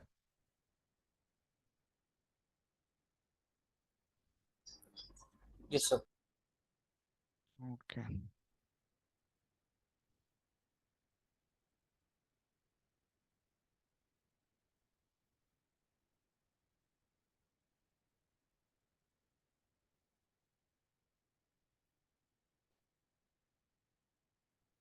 So now we'll see the document posting for accounts payable. To post the transaction of vendor invoice, the transaction code is FB60. Then again check company code, change it,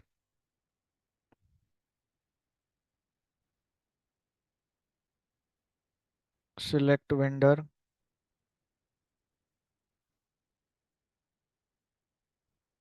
enter the date,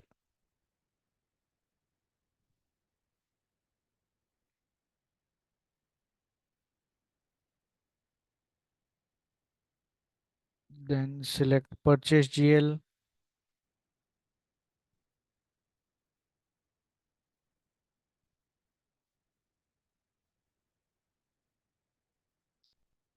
the concept is same, debit credit should match, and here also, since it is, we have defined the maintain the default account assignment for cost center and profit center for this GL account, system have entered it automatically.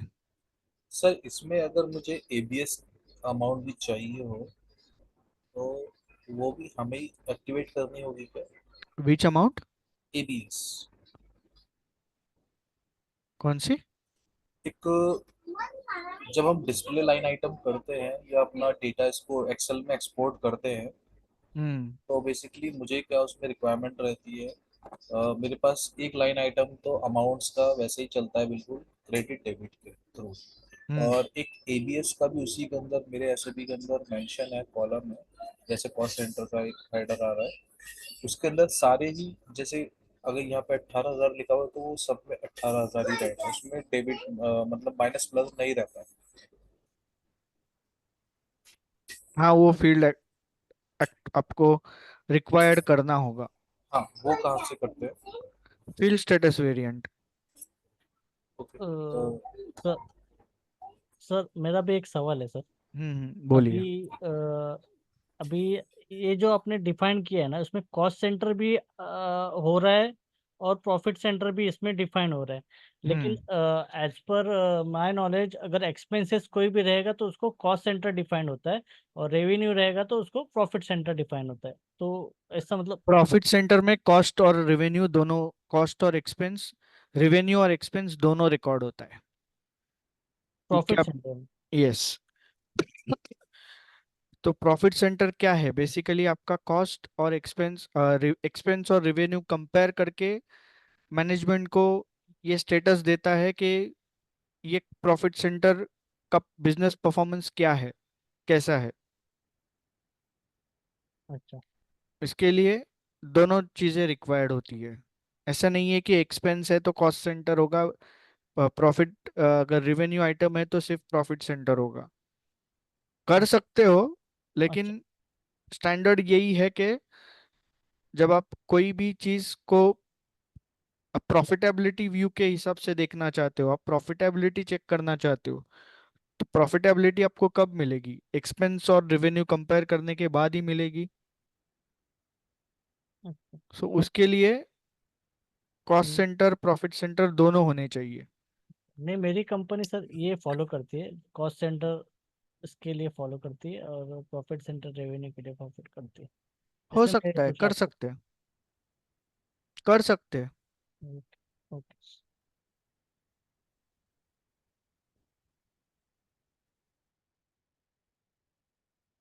So then select simulate and then post. The transaction was posted. To post a vendor invoice memo, the transaction code is FB65.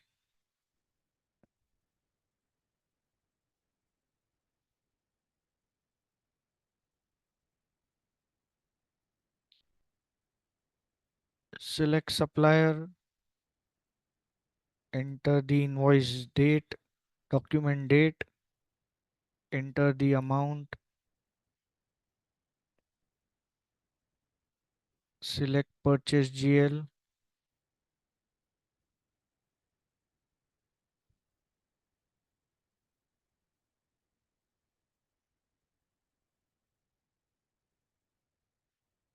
simulate, and then post. The document was posted. So we have posted both the documents.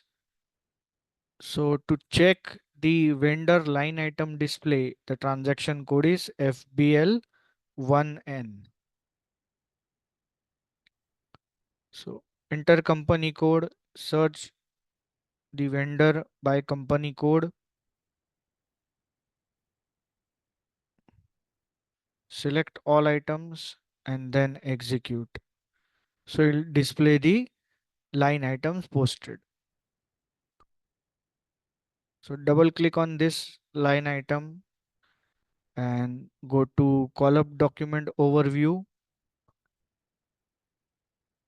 It will show you the document in data entry view. And if you select general ledger view, it will show you that the data is posted to GL sundry debtors, sundry creditors.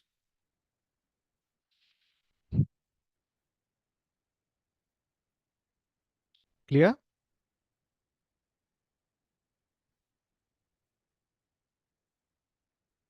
And to check the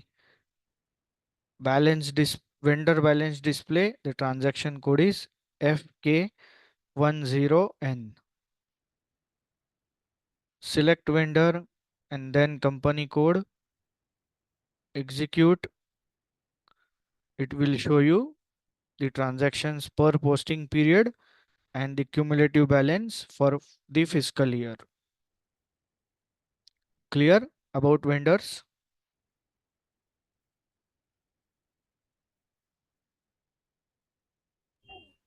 sir इसका आपने supplier का GL number जो अपना supplier number है ये हम्म, आपने mention करा था या ऑटोमेटिक उसने पिक कराया वहां से? कहाँ से? आप ट्रांजैक्शन डिस्प्ले की बात कर रहे हो या यहाँ पे बात कर रहे हो? मैं इसके पीछे वाली विंडो की बात कर रहा यहाँ पे हूँ। यस। नहीं, since we are accessing this, so system have automatically picked up this. Okay, Okay. Else we can change. Yes, else you okay have to search. Okay You have to search it like this. Okay. So we have okay sir. recently posted a transaction on this uh, uh, master. So system automatically picked up this master number. Clear?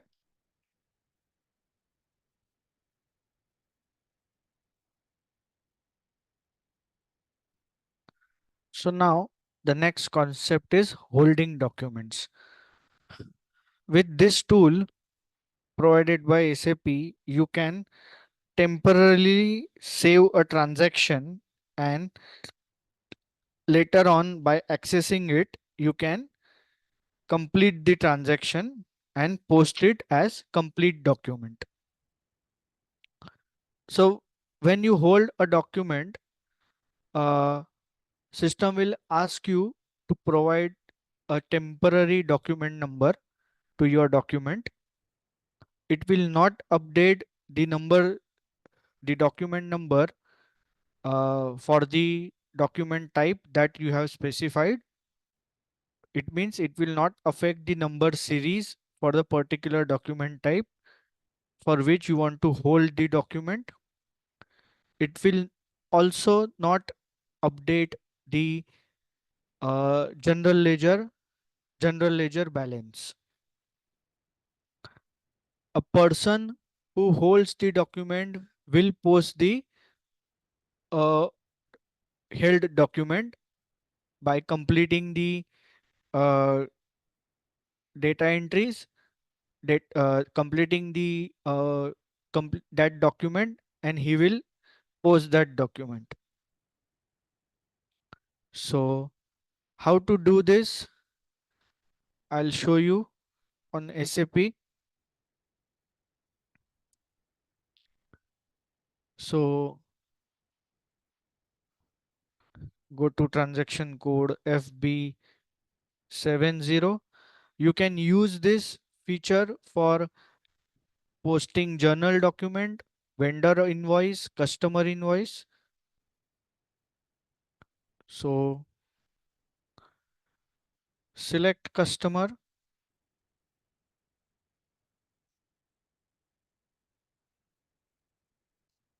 enter the date, enter the amount. Since you can hold a incomplete document, so it is not required that you need to enter the credit item only also. Okay, even if you entered a single line item, or even if you enter the amount for the customer account, you can hold this document. So this is called incomplete documents because you have not made a GL account assignment to this transaction. So click on hold. System will ask you for a temporary document number. So you can enter the document number as 123134 customer, and click on hold documents. So the document was held. So if you go to customer line item display and FBL5N, select customer, all items, execute. So it will not update the balance dis balance display of the customer. The GL balance, it will not update the GL balance. Even if this is the number range for the customer invoice, so it will also not allocate the number from this number range to a held document. Then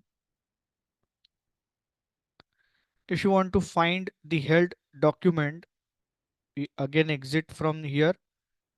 We'll go to same transaction code FB70, and then if you click on this button tree on, so it will show you the folders over here held document. So collapse this, and you will find the number for your held document. This is the number that I have provided.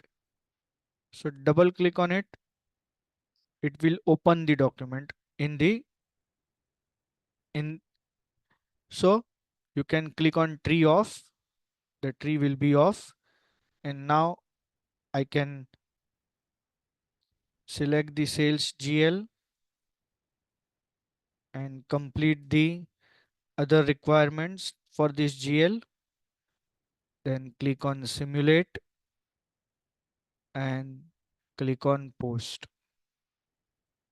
The document was posted.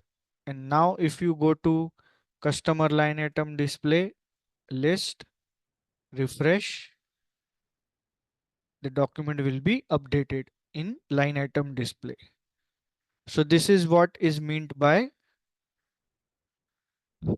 holding a document.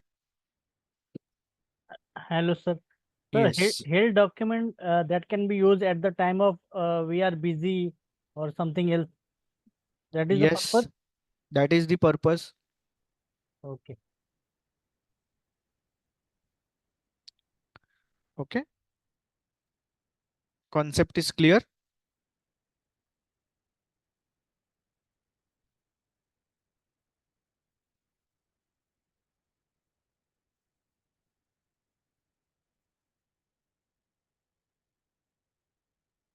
The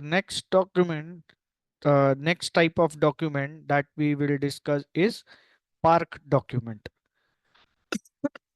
It is another method to to uh, post a document which is not complete. But here, uh, sorry, it is another method to post a temporary document. But here, the difference between the whole document and park document is that for whole document you can hold the incomplete document, but for park the document, that document needs to be a complete document. Like both the line items should be entered, debit and credit. When you park a document, it will temporarily save the document in the system, but this time system will reserve the number in the number series for the park document. And it is not the balance of this transaction will not directly reflect in the customer or vendor master, but you can display this transaction separately in the customer and vendors line item display for valuation evaluation. Suppose you need to calculate the advance tax at the month end, uh, and you need for that you need to post any a vendor invoice, and but you don't have authorization to post that invoice. In that case you can park that document, and it will reserve the document number for that document from the number series. And for evaluation you can display that transaction separately in the vendor balance display, and you can take the closing balance for that vendor account and for your advance tax calculation. It is just an example how you can utilize this park document facility. Okay, so now we will post this transaction.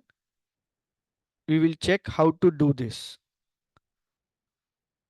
So you can park the general ledger, you can park and post the general ledger document. This is the transaction codes, and if you can also park the accounts receivable document, this is the transaction codes, and this is the transaction code to park and post the vendor transaction, accounts payable transaction. So I will demonstrate this to you for accounts payable transaction. So to post the park vendor invoice, this is the transaction code, or you can use the similar transaction code that you use to post the vendor invoice. So select the vendor invoice, vendor account,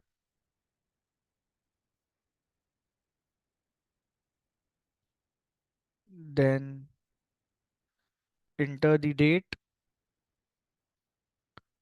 enter the amount.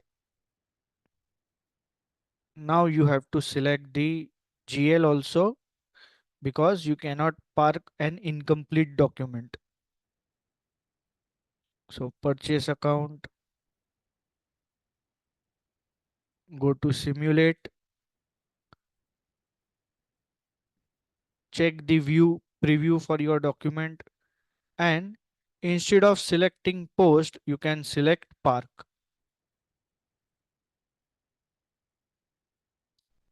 The document 1902 was park. If you go to vendor line item display, FBL1N, select vendor account,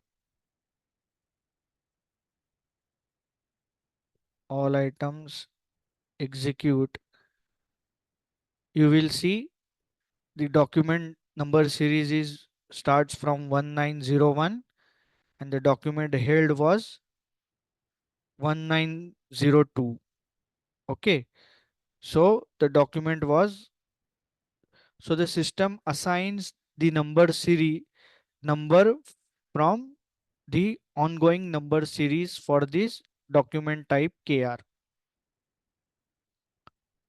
So it is not directly updated on the vendor line item display.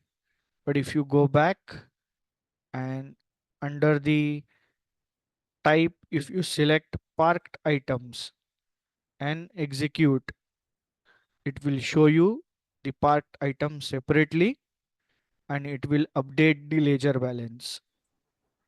Sir अगर हमें ये entries delete करनी हो फिर? Okay, वो भी explain कर रहा हूं मैं आगे. Okay. So you can display this item for evaluation. So if you want to report what is the account receivable balance for this particular vendor, but you have not authorization to post this transaction, so you can park it and you can, through selecting the checkbox park document, you can display the you can check the receivable amount or payable amount. Then if you want to check the park document, you want to display the park document, the transaction code is FBV3. So go to SAP FBV3. Company code, enter the document number, then fiscal year, and if you press enter, it will show you the display parked vendor invoice 1902. It will show you the document in display mode. Go back, and if you want to post or delete the parked document, the transaction code is FBV0. FBV0. Enter the company code, document number, then fiscal year, press enter. It will open in edit mode. So if you want to delete the park document, then go to document and then delete park document. So you can delete this park document since it is not posted as final document. Okay, it is not posted as finalized document. So you can delete it. So a, a document can be parked by a one user and it can be posted by another user. But in case of hold, the person who holds the document needs to post the document. That is the difference between two types. So go to simulate and click on, if you click this, it will show you park. If you click on complete, it will save as park document as completed, but it will not be a normal document, a finalized document. So to finalize it, you need to click on post. Document 1902 was posted in company code DL4. Continue. go to vendor line item display, go back, and even if you remove this check, unmark this checkbox and click on execute, it will show you the updated transaction. It is as posted document. Clear?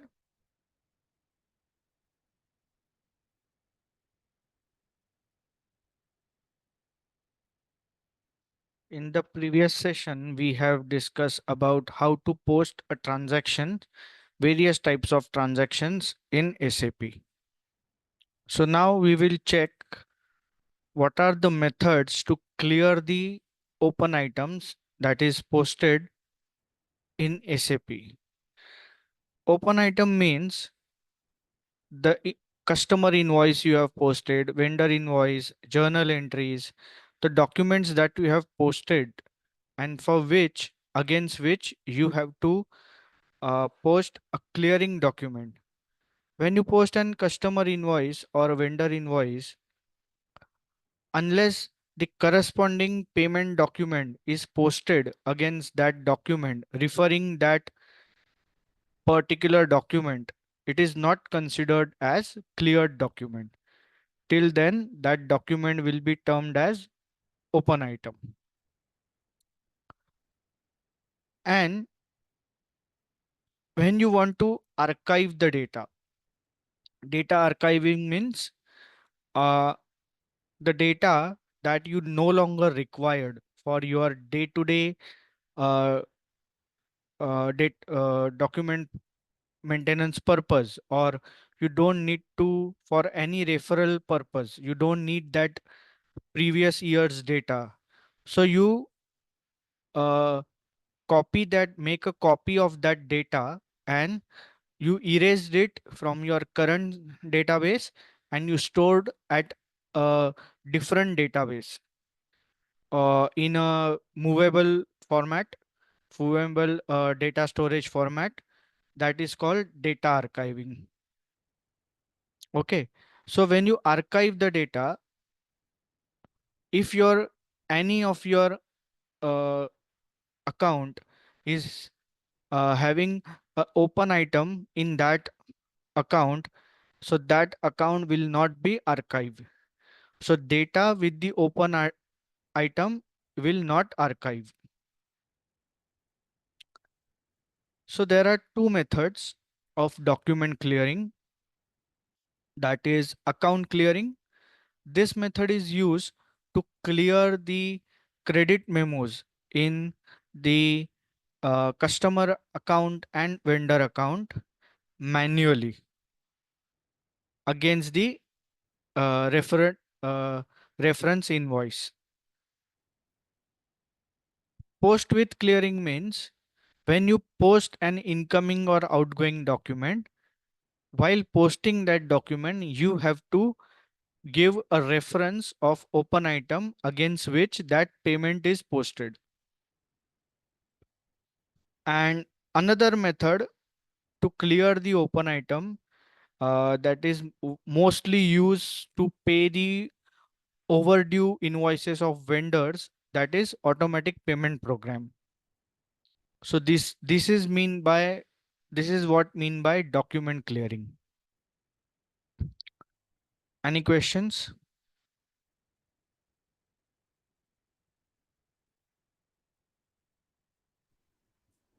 No, sir. Okay, so we'll see each method in detail.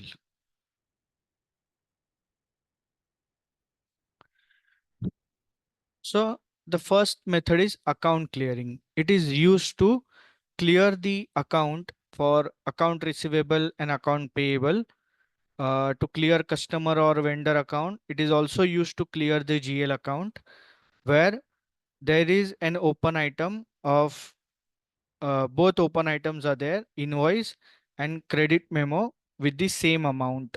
Okay, or there is a relationship, you can define the relationship between the two documents. In this method, when you clear the open items with account clearing method, system post additional clearing documents. Okay. And with that clearing document number, both of your both of the open item, that is vendor invoice and in vendor invoice memo, basically the invoice and um, credit memo will be cleared. So this is the method.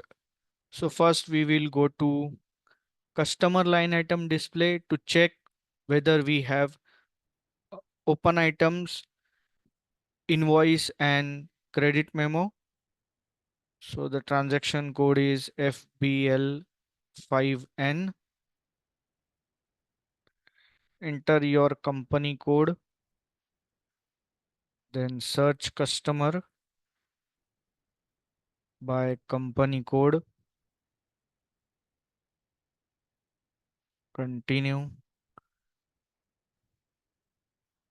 Select all items, execute. So we did have a invoice for 20,000 and credit memo for 20,000. But before we execute the method of account clearing, we need to check another customization, which is called the tolerance limit for customer and vendor. So we have to go to IMG activity, SPRO, then SAP reference IMG, financial accounting, accounts receivable and accounts payable, then business transactions, open item clearing, then clearing differences, and define tolerances for customers and suppliers. Execute this. The transaction code is OBA3. First, I'll just check whether we have defined it or not. So no, we have not defined it. So go to new entries, enter your company code. We will keep this tolerance group blank and then tolerance for DL4. Other things also we will keep it blank right now. So this tolerance is created. Can you tell me why I kept this tolerance group blank?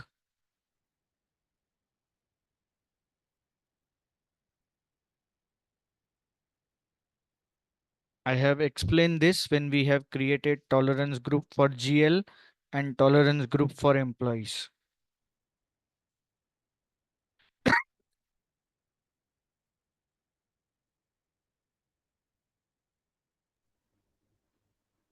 क्योंकि sir हर user का tolerance अलग अलग रहता है, हम्म इस वजह से हम लोग टॉलरेंस ग्रुप वाइज मेंशन नहीं करेंगे इसमें।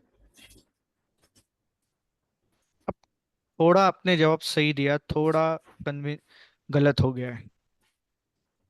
दोबारा से थोड़ा सोचिए, रिफ्रेम कीजिए।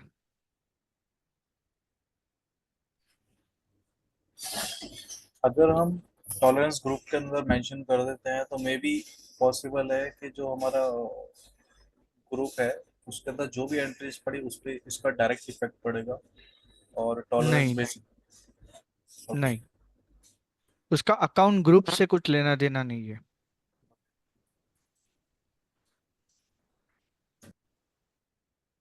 हाँ, यूजर से रिलेशन जरूर है। User, we should provide this tolerance based on the users so that the transaction should not exceed the limit. Okay, And here we do not know what is the exact limit that has been given in the maybe in the blueprint, and that is why we are keeping it blank at the time of creation. And once we start the transaction posting, we will understand the tolerance level and then we can make a entry here. No ma'am.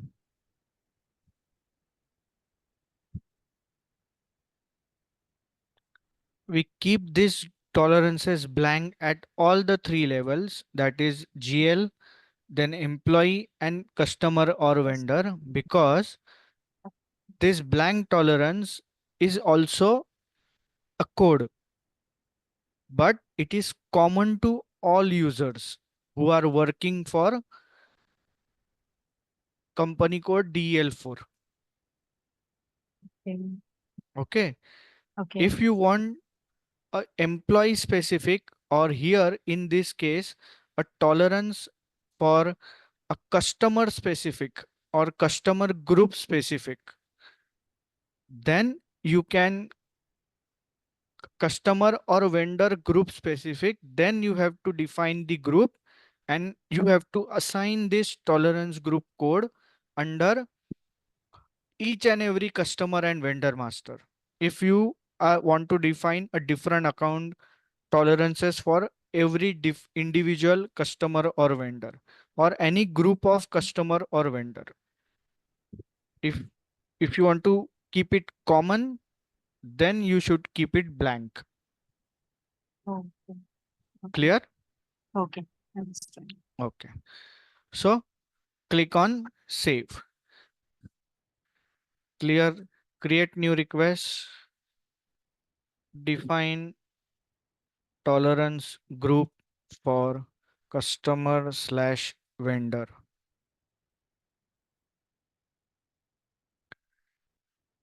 And we required this tolerance so that the system will understand the permitted payment difference when the customer needs, when the system needs to clear the documents. Okay.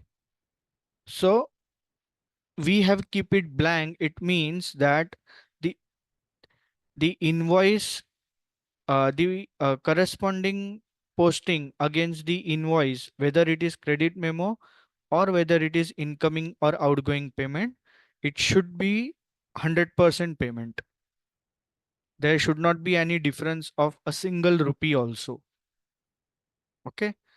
So system needs to understand what is the acceptable permitted payment difference is set for this company code to clear the transactions of incoming and outgoing payment and customer credit memo or vendor invoice memo for this company code.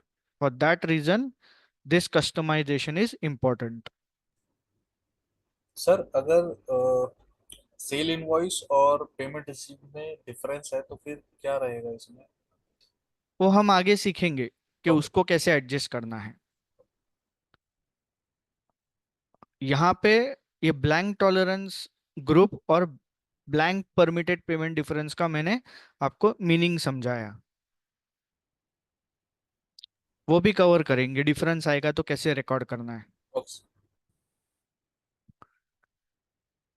Now this is blank, so we our each posting, whether it is a payment document or credit memo, we have to adjust against the this open item. It should be 100% equal.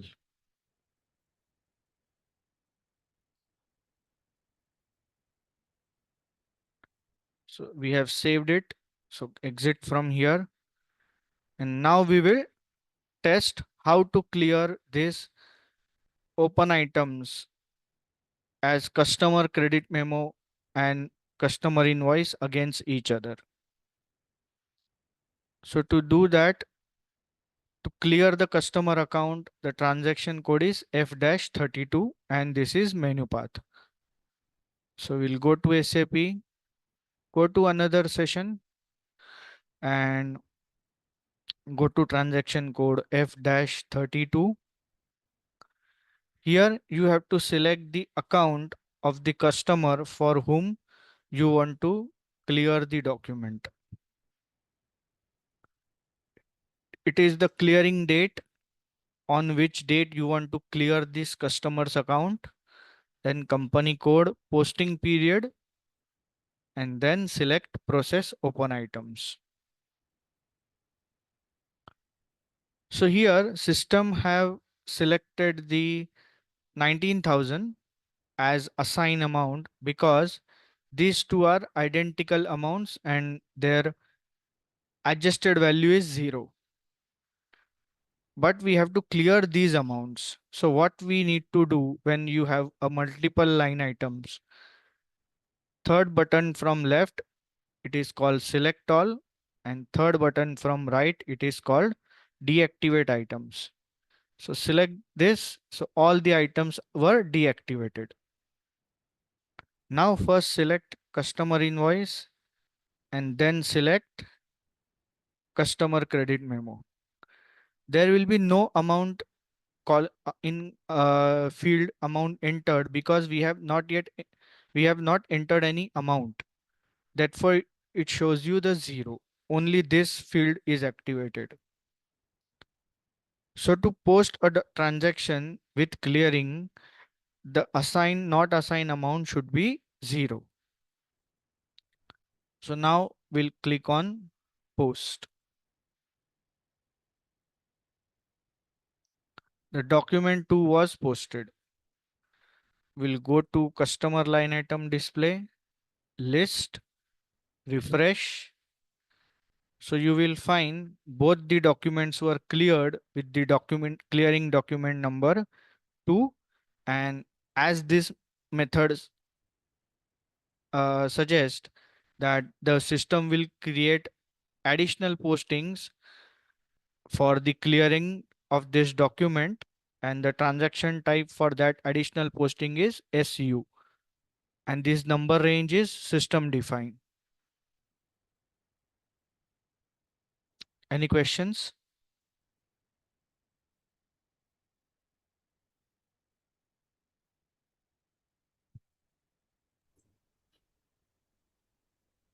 Sir क्या ये करना जरूरी रहता हाँ, है? Entry clearance जरूरी रहता है करना? यस जरूरी है, क्योंकि ये लाइन आइटम डिस्प्ले मतलब आपका लेजर अकाउंट हो गया। लेजर अकाउंट में आपको जब स्टेटमेंट देना है, करंट स्टेटमेंट आपको देना पड़ेगा कि मेरा करंट अकाउंट रिसीवेबल अमाउंट क्या है ये कस्टमर के लिए, तो आपको क्लियर डॉक्यूमेंट देने होंगे ना, कि अगर पेमेंट है तो डॉक्यूमेंट तो क्लियर करना होगा। अब जैसे इसमें 4 बारी एंट्री दिख रही है 20,000 की, तो इससे कोई मतलब इश्यू तो नहीं है आपका मतलब? आवाज जब थोड़ा लो आ रहा है। मैं बोल रहा हूँ सर, ये क्लियर करने के बाद अब एंट्री जो है ये डबल हो गई है, जैसे कि 2 क्रेडिट 2 डेबिट। ये एंट्री डबल हो है आपका मतलब है? हाँ, अब जब हाँ, हम लोग इसे डिस्प्ले आइटम में जाकर के देखेंगे या इसका लेजर व्यू करेंगे तो सेम ऐसी 4 एंट्रीज पड़ेगी दिखेंगी इसके अंदर, या सिर्फ वो 2 ही जरूर दिखाएगा? नहीं।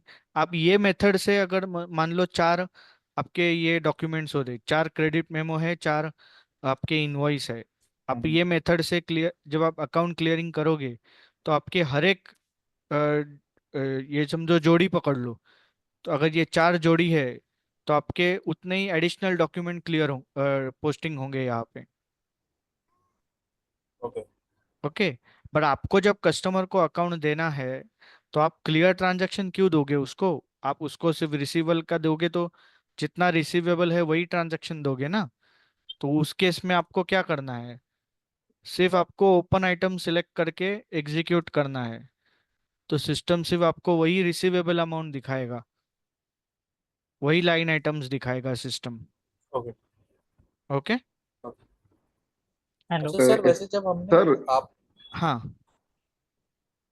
एक बार मैं क्लियर कर लूँ सर फिर पूछ लेना प्लीज। Sir sorry. मैं पूछ रहा था अभी जैसे आपने वहाँ पे ऑल सेलेक्ट करके और उसको सेव करा था, ठीक है, बट हाँ, उस सिलेक्शन में तो 19,000 भी आया था, तो उसका ऑफसेट नहीं था, इस वजह से वो क्लियर नहीं हो पाया, या यस।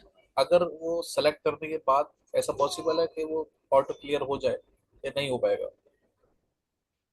नहीं, आप मुझे बताइए, ये आपने इनवॉइस पोस्ट किया है, हम्म। बिना पेमेंट एंट्री के पोस्ट किए इनवॉइस क्लियर कर पाओगे नहीं, पॉसिबल नहीं है। किसी भी ईआरपी में? हाँ। नहीं कर पाओगे ना। ओके। नहीं। हाँ, तो वही कॉन्सेप्ट है। ओके। ओके।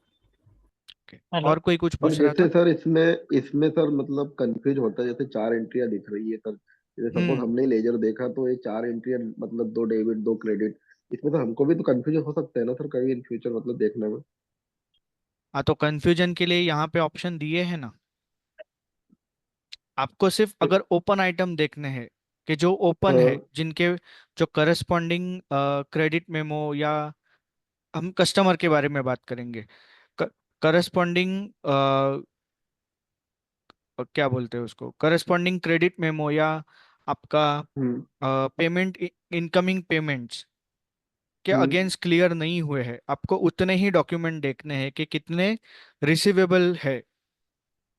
ऑल का ठीक है सर। मतलब क्या है, ऑल में आपको सारे ट्रांजैक्शन दिखाएगा।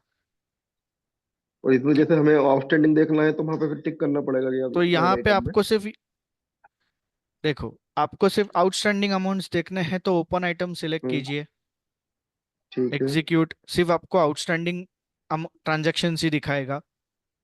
ठीक है सर। अगर आपको सिर्फ क्लियर देखना है तो आप सिर्फ क्लियर सिलेक्ट करो, आपको सिर्फ क्लियर ट्रांजैक्शन दिखाएगा।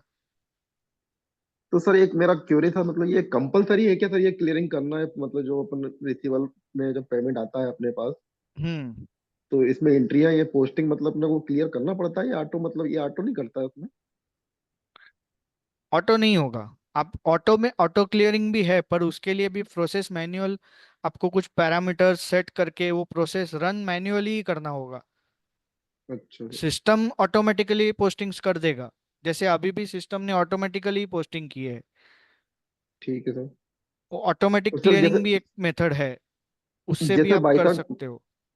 बाई चांस जैसे कस्टमर ने उसका लेजर मांगा कि यार हम्म। मुझे एक से अभी तक का मेरा लेजर दीजिए, तो उसमें सर डेबिट क्रेडिट मतलब जिस प्रकार से उसको देखना है, अभी आपने इसमें दिखाया कि उसको अपने 4 एंट्रियां दिख रही है, तो ऐसे हम्म। में सर कस्टमर कस्टमर को कंफ्यूजन क्रिएट तो नहीं होगा? नहीं होगा। क्योंकि वो देखेगा यार मैंने कौन कौन से इनवॉइस के अगेंस्ट में पेमेंट करा है, मुझे एक बार मेरा लेजर दीजिए। नहीं होगा ना, आप उसमें सिर्फ आ, आप उसको लेजर तो दोगे, उसको तो दिख रहा है ना कि उसका हम्म। वो क्लियरिंग डॉक्यूमेंट है। यहाँ पे क्या दिख रहा है, क्लियरिंग डॉक्यूमेंट नंबर दिख रहा है। तो ये ठीक है। क्लियरिंग डॉक्यूमेंट है, और ये एसएपी का मेथड है, यहाँ पे थियरी में वही एक्सप्लेन किया हुआ है। Account clearing is to clear an open invoice manually with related credit memo. A clearing transaction always creates a clearing document. यहाँ ठीक है पे ये सर। सिस्टम क्या एक्सप्लेन कर रहा है कि ये क्लियरिंग डॉक्यूमेंट पोस्ट हुआ है, उससे ये दोनों डॉक्यूमेंट क्लियर हुए हैं। अच्छा। सर ये ये मेथड है। सर ये क्लियरिंग मेमो वाली जो एंट्री है, hello.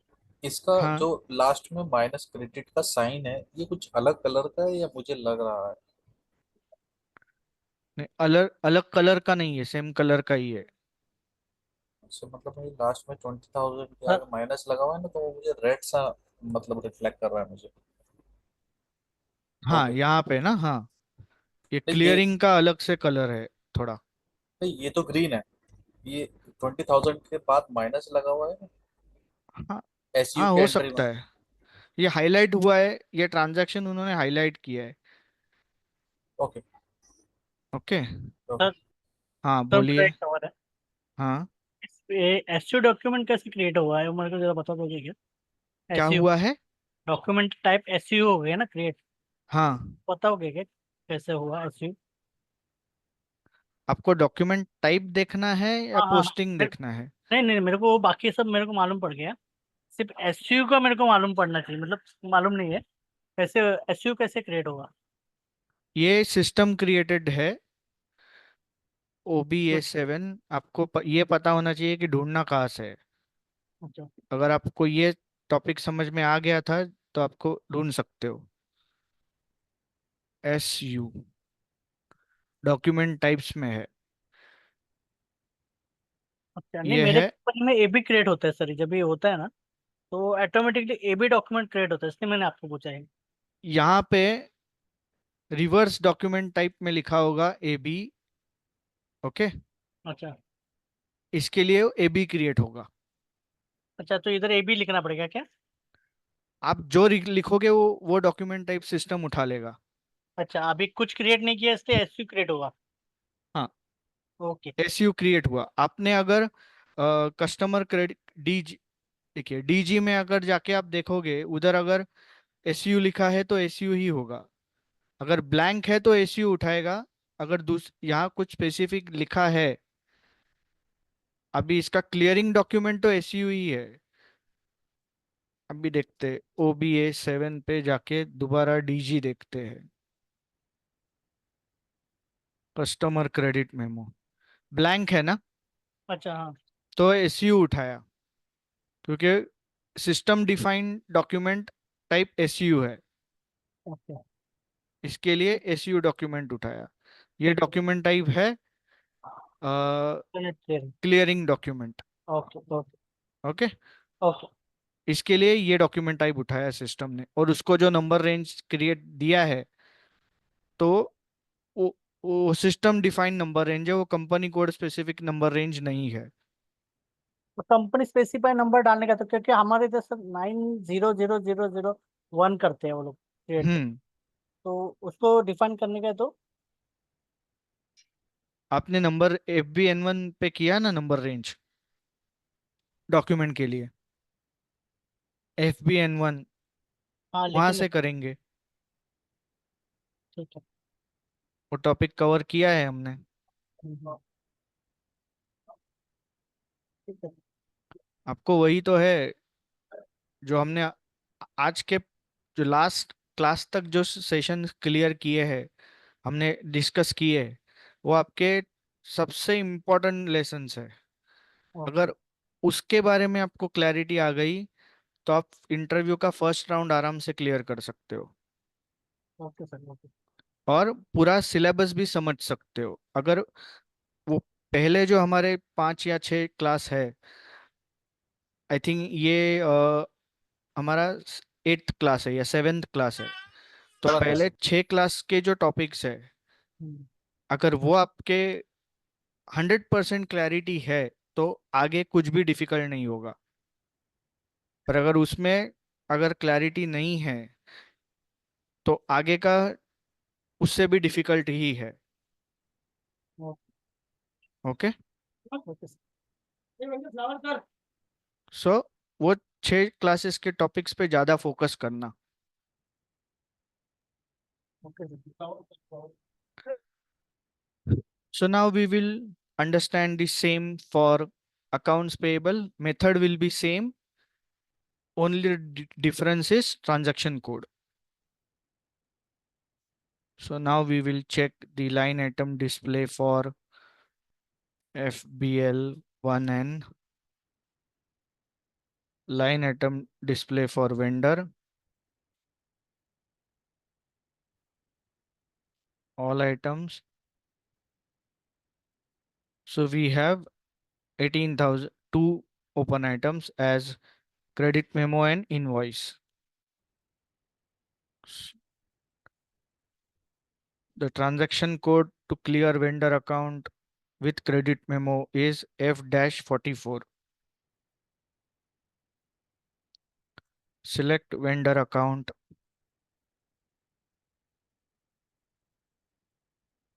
The date, posting period, and then select process open items. So 24,000 is selected. So select this, select all, then deactivate items. Now first click on invoice, then double click on credit memo. Both the amounts match, and then post. Document 3 was posted. Go to vendor line item display, list, refresh. So the document is clear with the additional posted document by clearing by document number 3, which is the additional document that system have posted for this method. So clear about account clearing method? Yes sir. But sir मुझे Uh, पूछना था, ये deactivate क्यों करते हैं हम लोग वहाँ पे एंट्री? हाँ, वहाँ पर जो हम एंट्रीज डीएक्टिवेट करते हैं, वो क्यों करते हैं? रीजन मतलब? क्या करते हैं, देख के क्यों करते हैं? नहीं नहीं, डीएक्टिवेट क्यों करते हैं? डीएक्टिवेट इसके लिए करते हैं ताकि हम जो एग्जैक्ट लाइन आइटम हमें क्लियर करना है, हम्म, वही एडजस्ट कर सके। ओके, क्योंकि सिस्टम बाय डिफॉल्ट वही आइटम सिलेक्ट करेगा ये मेथड में जो जिसका करस्पॉन्डिंग एडजस्टमेंट एंट्री नहीं है, क्योंकि अमाउंट मैच हो रहा है ना, तो उसका एडजस्टमेंट अमाउंट तो जीरो आ गया। तो अमाउंट कौन किसका करस्पॉन्डिंग अमाउंट नहीं था, 24 का नहीं था, तो सिस्टम ने 24 ही उठा लिया। तो वो डीएक्टिवेट करना पड़ेगा, फिर आप ये मैच जो अमाउंट है वो एक दूसरे के अगेंस्ट एडजस्ट बता सकते हो। क्लियर? यस। और सर एक क्वेरी थी सर मेरी। हाँ। जैसे सपोज इस पार्टी के 4-5 मतलब बिल के पेमेंट ड्यू है, हम्म। और अपन ने कुछ पेमेंट करा है जो कि एडवांस है, हम्म। तो वो कैसे मतलब इसमें लेगा वो क्लियरिंग में, मतलब वो तो इससे एडजस्ट उस कर पे देगा भी या अलग अलग से से दिखाएगा? टॉपिक है, उस पे भी अलग से अच्छा, टॉपिक है, आपको क्लैरिटी तभी मिल जाएगी। ठीक है सर, ठीक है। और सर इसी के साथ अगर सेम अमाउंट की अगर 3-4 इनवॉइस है और पेमेंट अगर 1-2 की आई है, तो हम किस टर्म्स पे उनको नॉक ऑफ करेंगे? उनका कोई सीरियल नंबर वगैरह कुछ मेंशन रहता है, उनका टेक्स्ट वगैरह हो या रेफरेंस नंबर? आपका क्वेश्चन मतलब मेरा दोबारा से क्वेश्चन। पूछिए, फिफ्टी जी, परसेंट आंसर आपको आपके क्वेश्चन में ही मिलेगा। दोबारा पूछिए आपका सवाल। मेरी अगर 4 इनवॉइस हैं और हम्म। 2 इनवॉइस की पेमेंट आई है। पेमेंट आई है आपको कस्टमर से? जी, मैंने ओके। 4 सेम अमाउंट की मैंने उसे इनवॉइस रेज करी है और हम्म। मेरे पास पेमेंट आई है सिर्फ 2 इनवॉइस की, हम्म। और चारों ही इनवॉइस की अमाउंट सेम है बिल्कुल। बराबर। तो उन 4 में से मतलब मैं कैसे डिफाइन करूंगा कि वो आपकी इनवॉइस सोच कौन क्या सी है? कहती है, आपकी सोच क्या कहती है? बेसिकली जब वेंडर पेमेंट करेगा तो उसके अंदर मेंशन करता है कि किस इनवॉइस के अगेंस्ट में वो आई है पेमेंट। ठीक है। करेक्ट। तो अब यहाँ पे एसएपी में मुझे कोई रेफरेंस नंबर नहीं दिख रहा है, तो हमें इसमें टेक्स्ट में उसका डिस्क्रिप्शन मेंशन करना पड़ेगा, या रेफरेंस नंबर के लिए हमें कोई और इसमें लाइन आइटम ऐड करना पड़ेगा, जैसे असाइनमेंट है, डॉक्यूमेंट नंबर है, टाइप है, डॉक्यूमेंट डेट है इसमें? उसके लिए नेक्स्ट मेथड है post with clearing. Post with click. Okay. आप और जब सर पेमेंट सपोज पोस्ट जैसे जब आप पेमेंट पोस्टिंग करोगे, तब देखो, वेंडर अगर पेमेंट दे रहा है आपको, आपका कस्टमर आपको पेमेंट दे रहा है, ओके। तो पेमेंट एडवाइस के साथ देगा। बिल्कुल। अगर नहीं है तो आपका ड्यूटी है उससे रेफरेंस इनवॉइस मांगना, कि हम्म, आपने कौन से इनवॉइस के अगेंस्ट पेमेंट दिया है, बिल्कुल। ताकि तब आप उसका अकाउंट क्लियरली मेंटेन कर सको। नहीं तो फिर पेमेंट भी दिख रहा है, इनवॉइस भी दिख रहा है, पता ही नहीं किस इनवॉइस के सामने क्या पेमेंट किया है, वो तो और अच्छा सर बिजनेस जैसे प्रैक्टिस नहीं हुआ ना। और सर जैसे ये 18,000 की जगह उसने पार्ट पेमेंट करा 12,000 ही सपोज, तो फिर सर उसमें? अरे तो मैं वही बोल रहा हूँ ना कि आगे अभी हम और अलग पेमेंट मेथड्स देखने वाले हैं, हम्म, तो आपको वो पेमेंट मेथड्स में आपके सवाल का जवाब मिल जाएगा।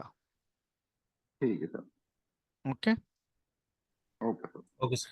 आप फिलहाल कंसंट्रेट कीजिए कि आप देखिए, आप क्यूरियस हो, आप जानना चाहते हो, अच्छी बात है, लेकिन एक एक स्टेप आगे जाओ। पहले जो आपको आप समझ रहे हो, ये मैंने एक टॉपिक लिया है, उसके ऊपर अगर आपको कुछ डाउट है उतना पूछो। अगर आपका ठीक है, सवाल का क्लियर है। जवाब नहीं मिलता है आज के पूरे सेशन में, फिर आप सवाल पूछो उसके बारे में। Okay. Okay sir.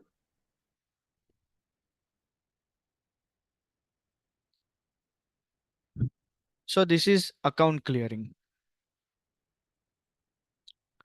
So now the next document clearing method is post with clearing. Here, this method is used to clear the open items through outgoing payment, which is you paid to your vendor. Incoming payment means payment that you have received.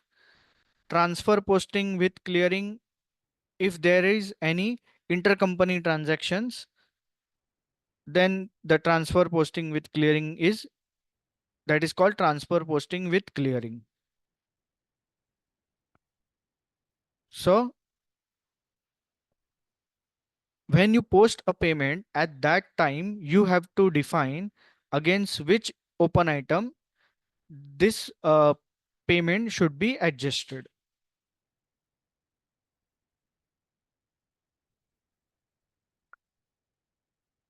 So this is the transaction codes and menu paths to clear the general ledger, accounts receivable, accounts payable. So sim like post with clearing, I will demonstrate this to you for both accounts receivable and accounts payable. So first we will discuss for accounts payable, accounts receivable. So we'll go to the line item display of customer FBL 5N, all items, execute. So this is the open item. So we have to post the payment against this open item. So go to SAP, go to another session and select transaction code F-28. The document type to clear post the incoming payment is DZ. Enter the document date, posting date. Then here you have to select the GL for bank account and enter the received amount. And here you have to select the account of the customer for whom you are posting this incoming payment, and then select process open items. So here, since there is only one open item and that amount is exactly matching with the entered amount, so system have assigned it, and the not assigned amount is 0.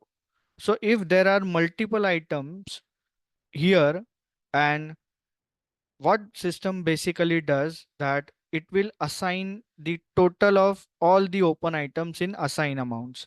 Then you need to s- select do this process of select all and deactivate items. So all Yes. items, see this 19,000 is highlighted in blue colored, so it is selected, so it is assigned over here. So then you have to deactivate all these items and you have to select the exact item which you want to clear against the amount entered. So one of you have asked me why you need to do this select all and deactivate items. So this is the reason. So the not assigned amount is match is 0. Then go to post. The document 1401 was posted. Go to customer line item display list, refresh. So document postage was 1401 and both the amounts were cleared with the with the document number 1401, that is incoming payment. Here system will not create additional postings like it does in account clearing method. Clear?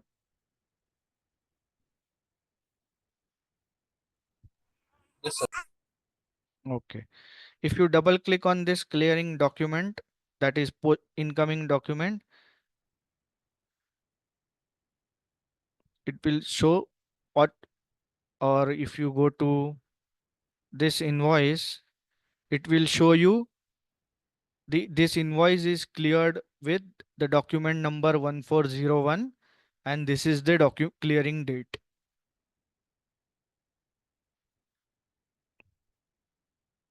तो उसमें वो भी पता चलता है कौन से, वो जो 1401 पे क्लिक करेंगे ना, तो कौन से बिल के अगेंस्ट में क्लियर हुआ है वो भी समझते हैं।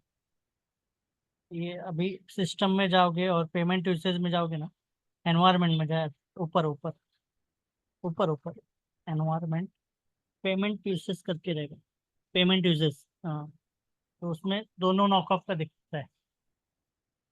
यस, नहीं वो तो हमें इसमें भी दिख रहा है, वो तो यहाँ पे भी दिख रहा है ना, हम्म, सेम वही दिख रहा है। मैं आप मैं ये दिखाना चाहता था कि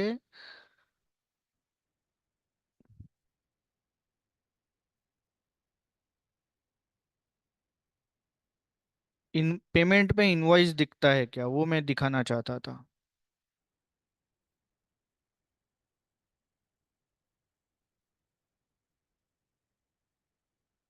नहीं, आपको इनवॉइस में ही दिखेगा वो clearing.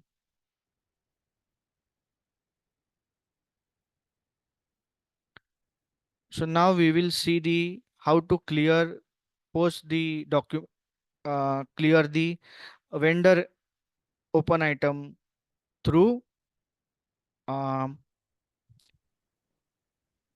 post with clearing method. So FBL 1N for line item display of vendor. So we'll go to transaction code F-53. It is the transaction code to post outgoing payment, and the document type will be KZ. So enter the document date, then select bank account GL, then enter the amount, that is 24,000, and then select vendor account, process open item.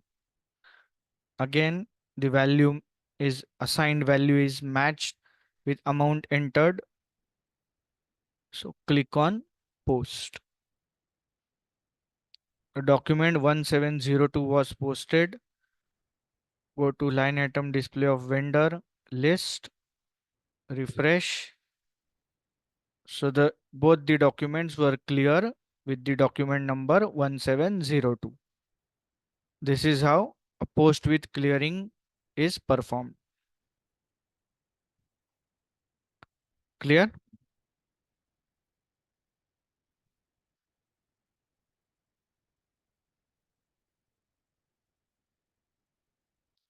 So when you when you receive an amount, say there were someone have asked you that if you receive the amount of uh, 24,000 and there were four invoices of 12,000 each, then you have to select the corresponding invoices and system will clear those invoices against the 24,000 received. Clear?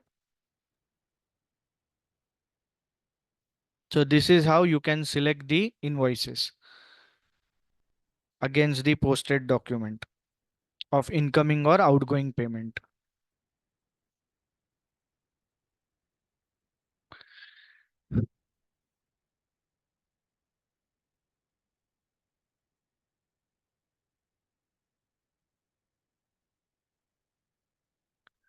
Uh, we'll take a break. So we have discussed the methods of document clearing, where the uh, payment or is received or made against the 100% amount of the invoice. But what if there is a difference in the invoice amount and the payment amount? Then what methods are used to post the transaction and adjust those po- payment postings against the open items? So this is called the payment difference. If there is a difference in uh, there is a less amount is received or paid than the invoice amount, then first it will adjusted against the tolerance group for employee or customer or vendor. means it is adjusted as rounding off. Means say uh, the invoice is of rupees 1000 and the tolerance limit for payment difference is set in the uh, your employee tolerance and customer or vendor tolerance as 5 rupees.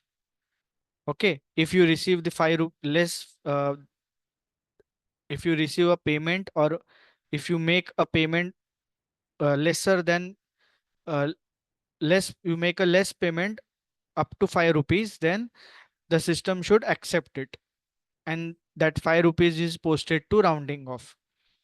There is a one method.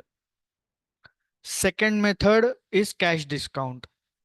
If that cash discount if the difference amount is equivalent to a cash discount as per the payment terms, then uh, that amount system will adjust to the cash discount.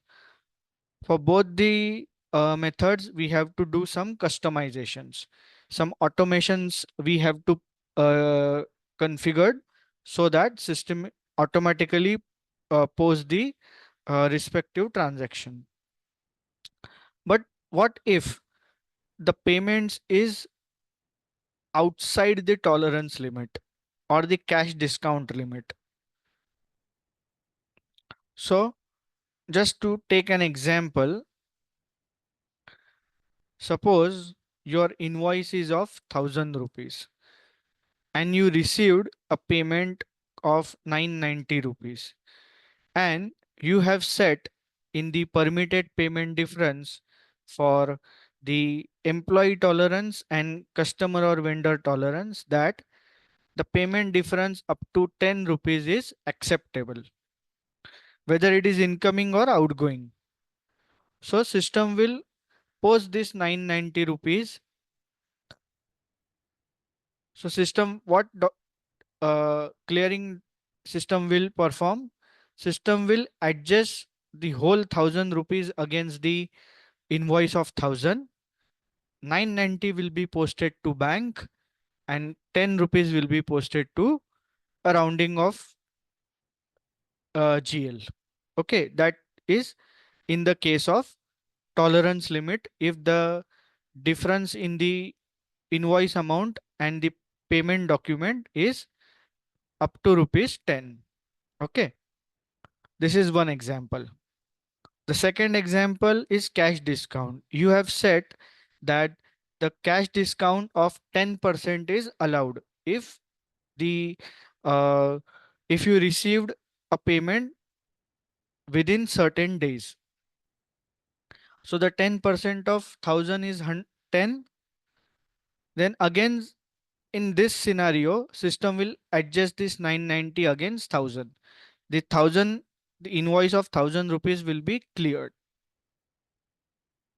What if the payment received against this 1000 is 900 rupees? So what will happen?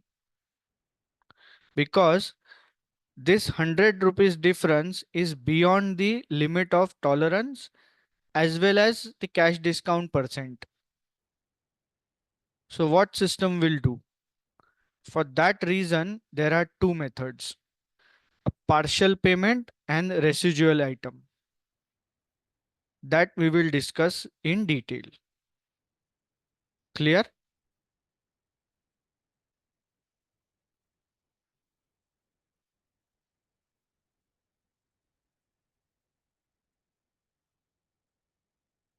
So we will discuss this and we are going to discuss all the three methods. That is first what I have explained as tolerance limit. Then I have explained you about the cash discount. So both methods we will discuss how to adjust in both the cases, how the system will adjust the payment difference. Now we will discuss what if the payment difference is beyond this tolerance limit. So for that, the two methods are residual payment and partial payment and residual items that we will discuss in detail. So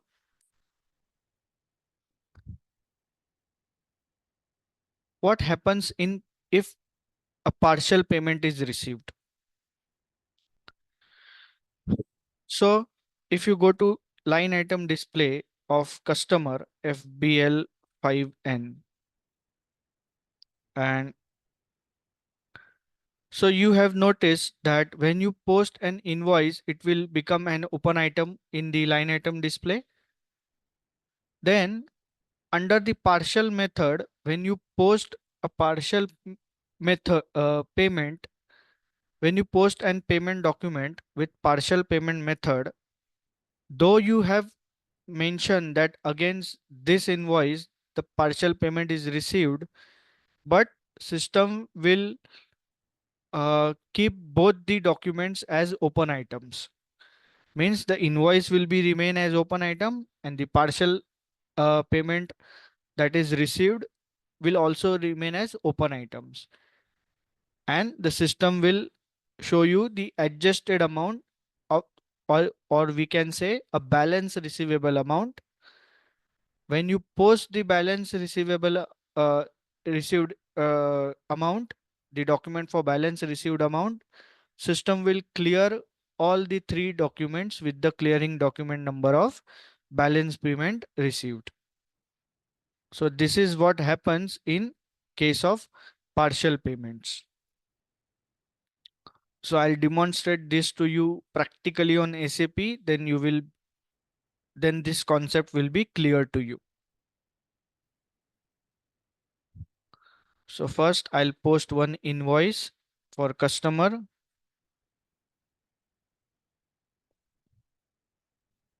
FB70, change company code to DL4,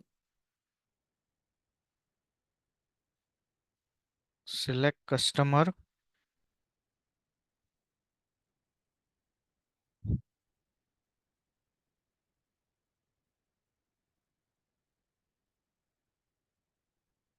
enter the document date, then I'll post the invoice of 25,000, then select GL, sales account,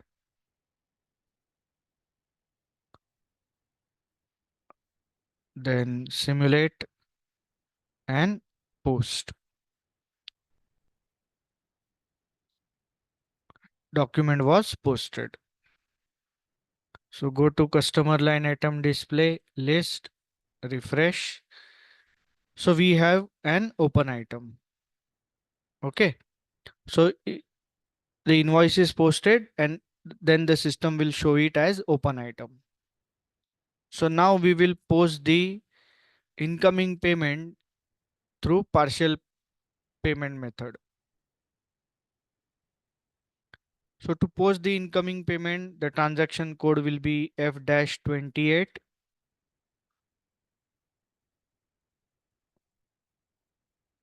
Then select bank account.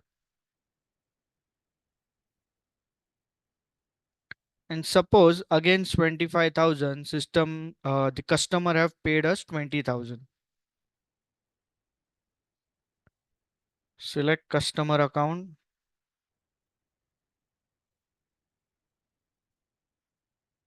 And select process open item.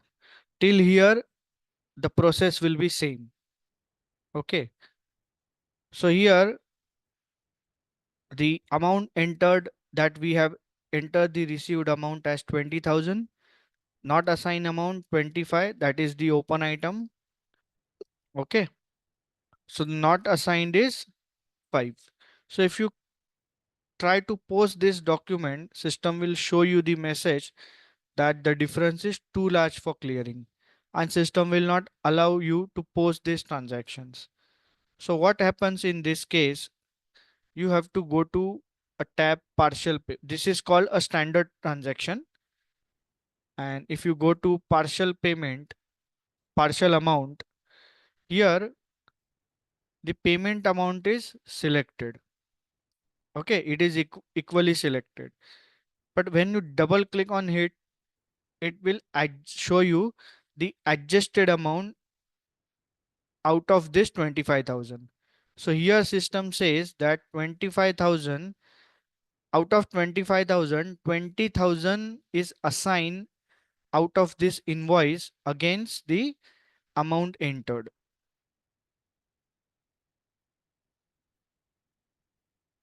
And then if you try to post it, system will post the document.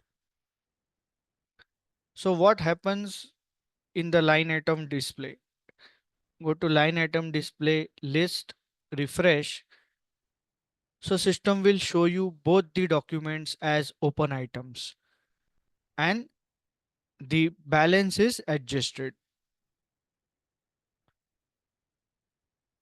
Any questions till here? Sir, I have a question here. Here for each line item, we have the document number to understand the postings. Here we have 5,000 as the difference, but here at the first sight, we do not understand for which item this 5,000 difference is being posted. If we have multiple difference posted here and we don't see any reference number for which posting this difference amount is calculated, then how do we understand?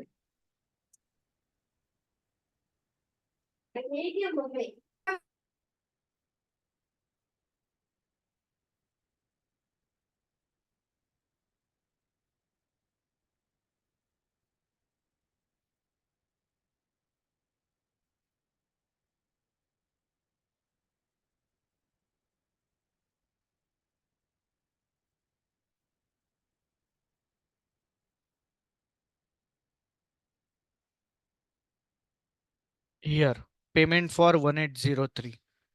Okay. When you click on that, double click on that payment document, it will Okay. show you again which invoice you have adjusted this 20,000. Okay. Okay. Got it. Okay. Okay.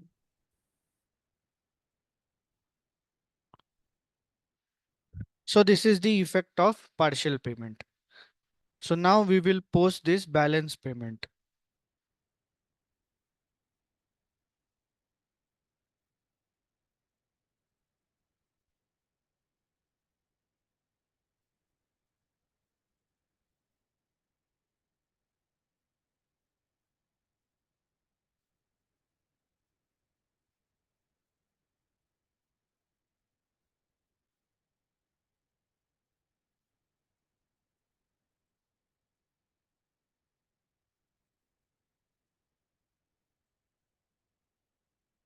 So here there is no need for selection of select all and deactivate because only two items were there and their balancing amount is 5,000. So it is assigned, and if you post it, oh, somebody have activated the foreign exchange. So if this error arises, select this, it will open in detail. So what it says that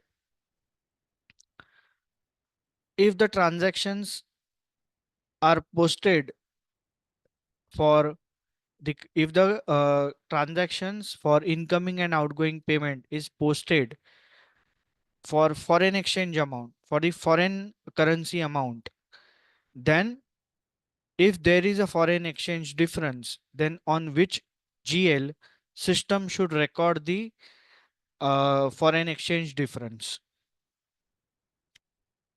So for that, you have to go to a IMG activity. First, you have to create the GL accounts for the to record the foreign exchange differences. And for that, go to FS00. Under expense, you have to create a GL for foreign exchange loss. to record the foreign exchange loss.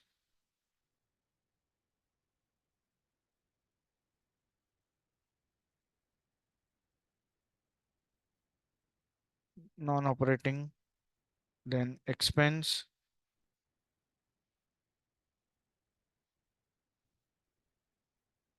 foreign exchange loss.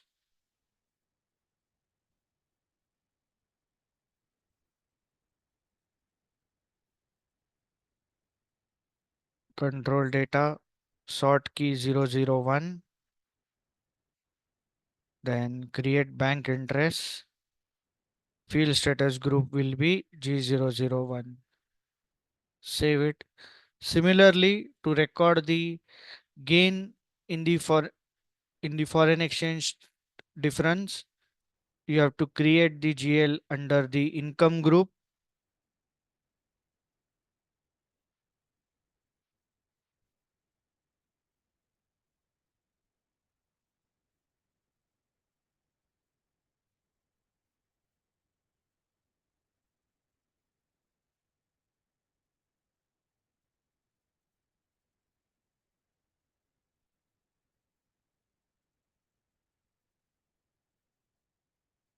Sort key 001 and field status will be G029, that is revenue accounts.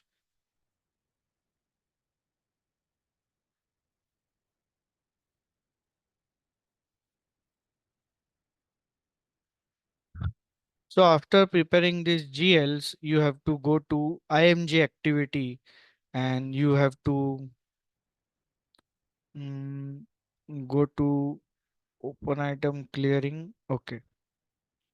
Go to the menu path, display IMG, then financial accounting,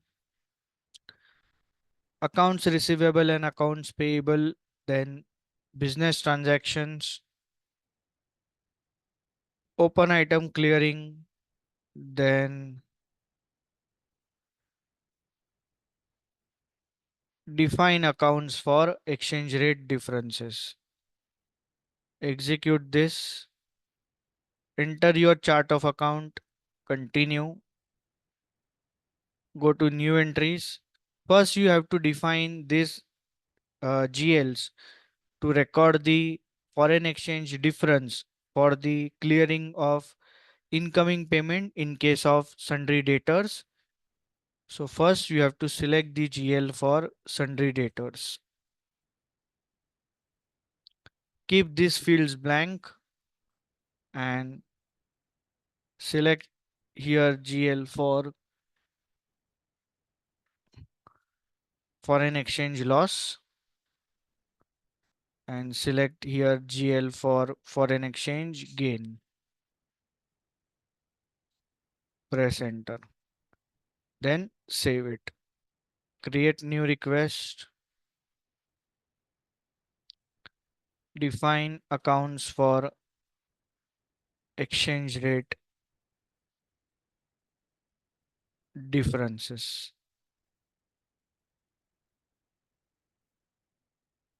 Save and continue. So go back, go to new entries again, and you have to do it for vendor also. So select sundry creditors and assign the same GLs as loss and gain in the respective fields.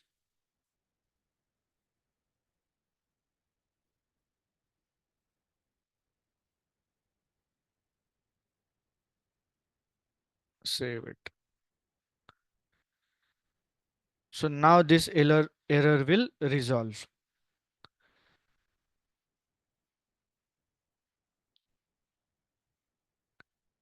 So again, I think yes, the postings were cancelled. So we do it again. F-28.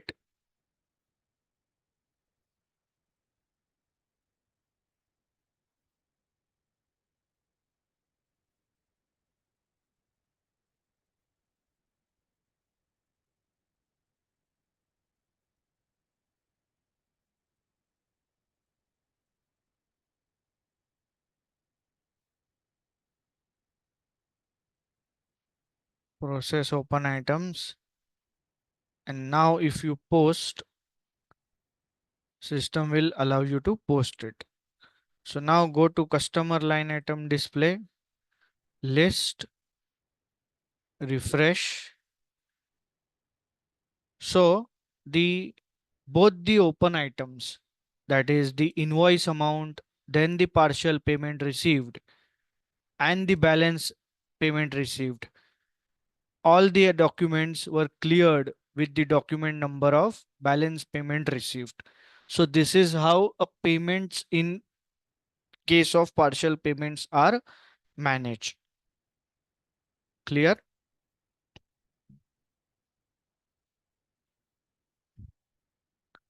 The customizations that we have defined to solve the error, if you double click on this balance payment document and go to call up document overview, so here system will post a transaction.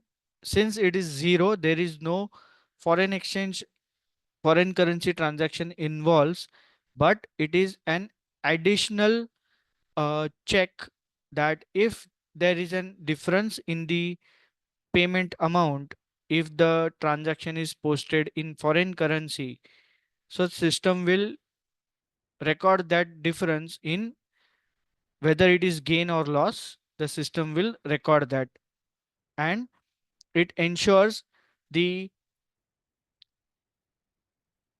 total balance or the debit and credit balance of both the items should match. That is the purpose. Clear?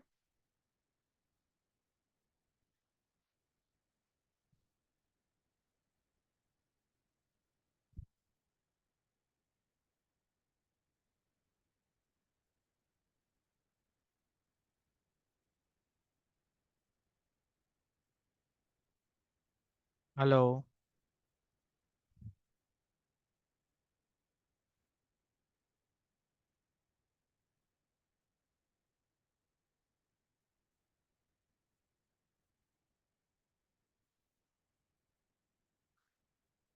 So I have shown you partial payment for customers, for vendors.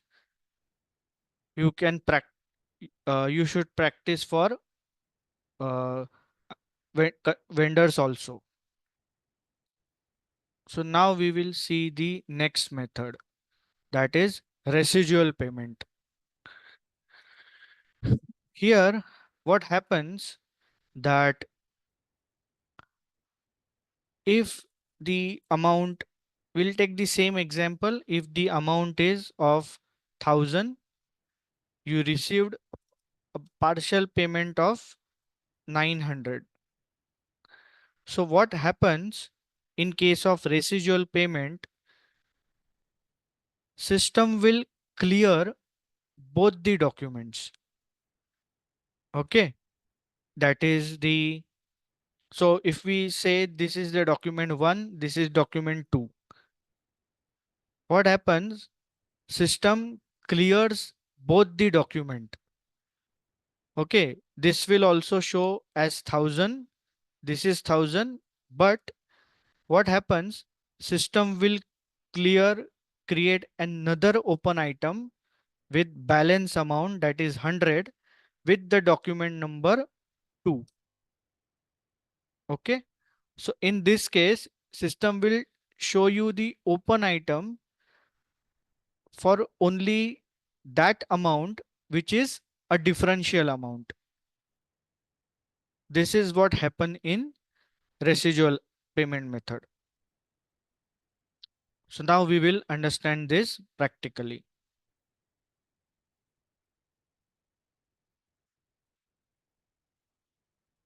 So now I will show you on for accounts payable.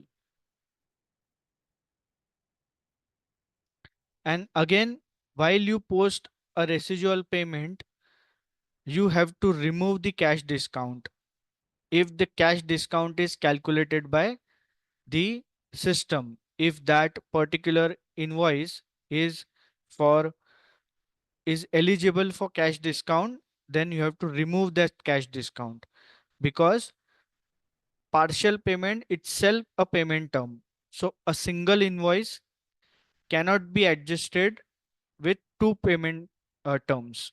That is the purpose. So we'll go to vendor line item display. Okay, there is no open item. So now we will first post the invoice FB60, change company code,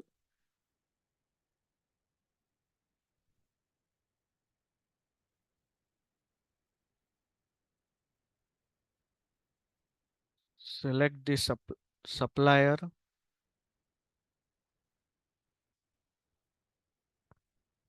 enter the invoice date, and we'll take the same amount as example, 25,000.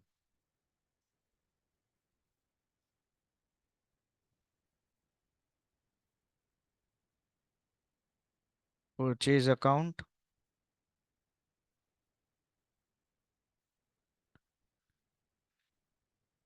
simulate, and then post.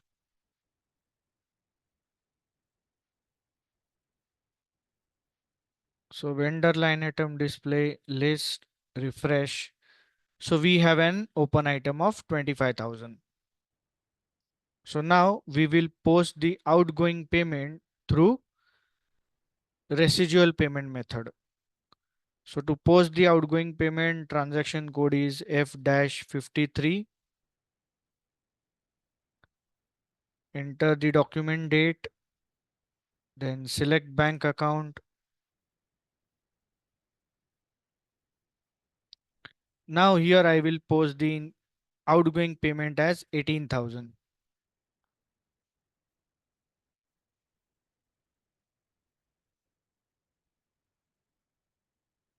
and process open items. So here the payment that we are making for the vendor to the vendor is 18,000 against the 25,000. So again, if you try to post this, system will show you the message difference is too large for clearing. So now in this case, you have to select, if you're making this partial payment through residual items method, so you have to select this tab.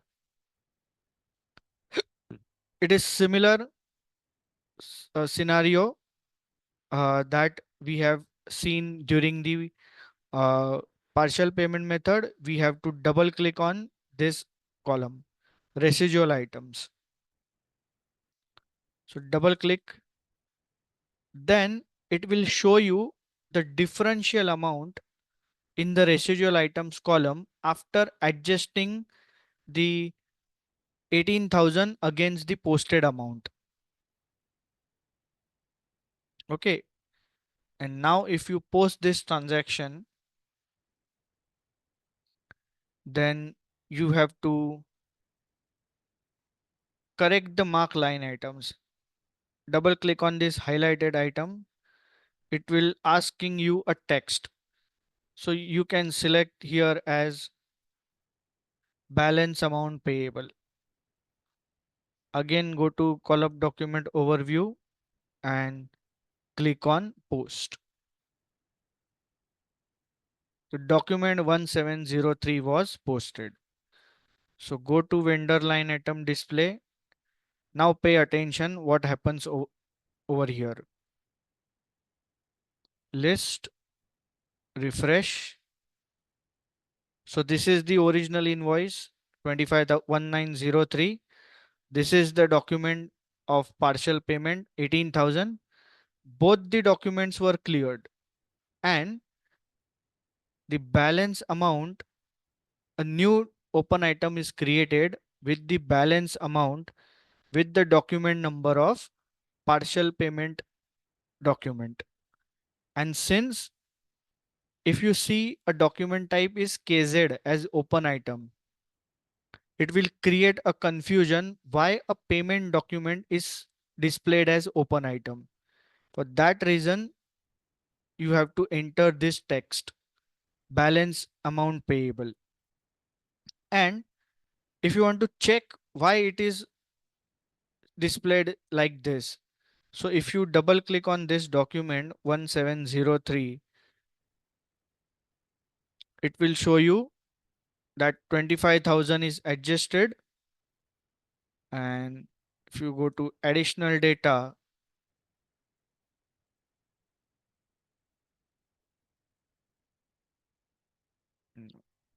so we'll go to this invoice. So it will show you this is adjusted. Okay. Or if you double click on this amount, it will show you that it is balance amount payable.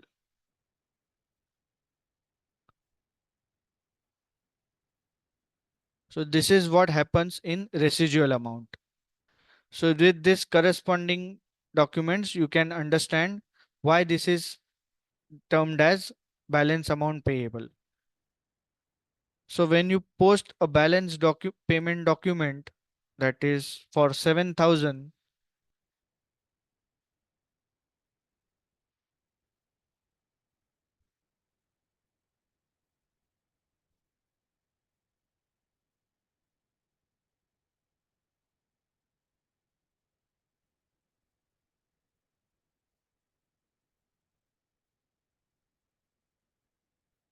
now this is adjusted, save.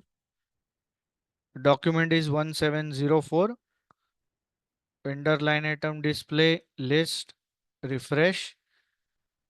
The balance payable amount is cleared with the document number of 1704. So this is what happens when you, with the line item display of vendor, when you, vendor or customer, when you uh, post the transactions through, when you manage the transactions through residual payment method. Any questions?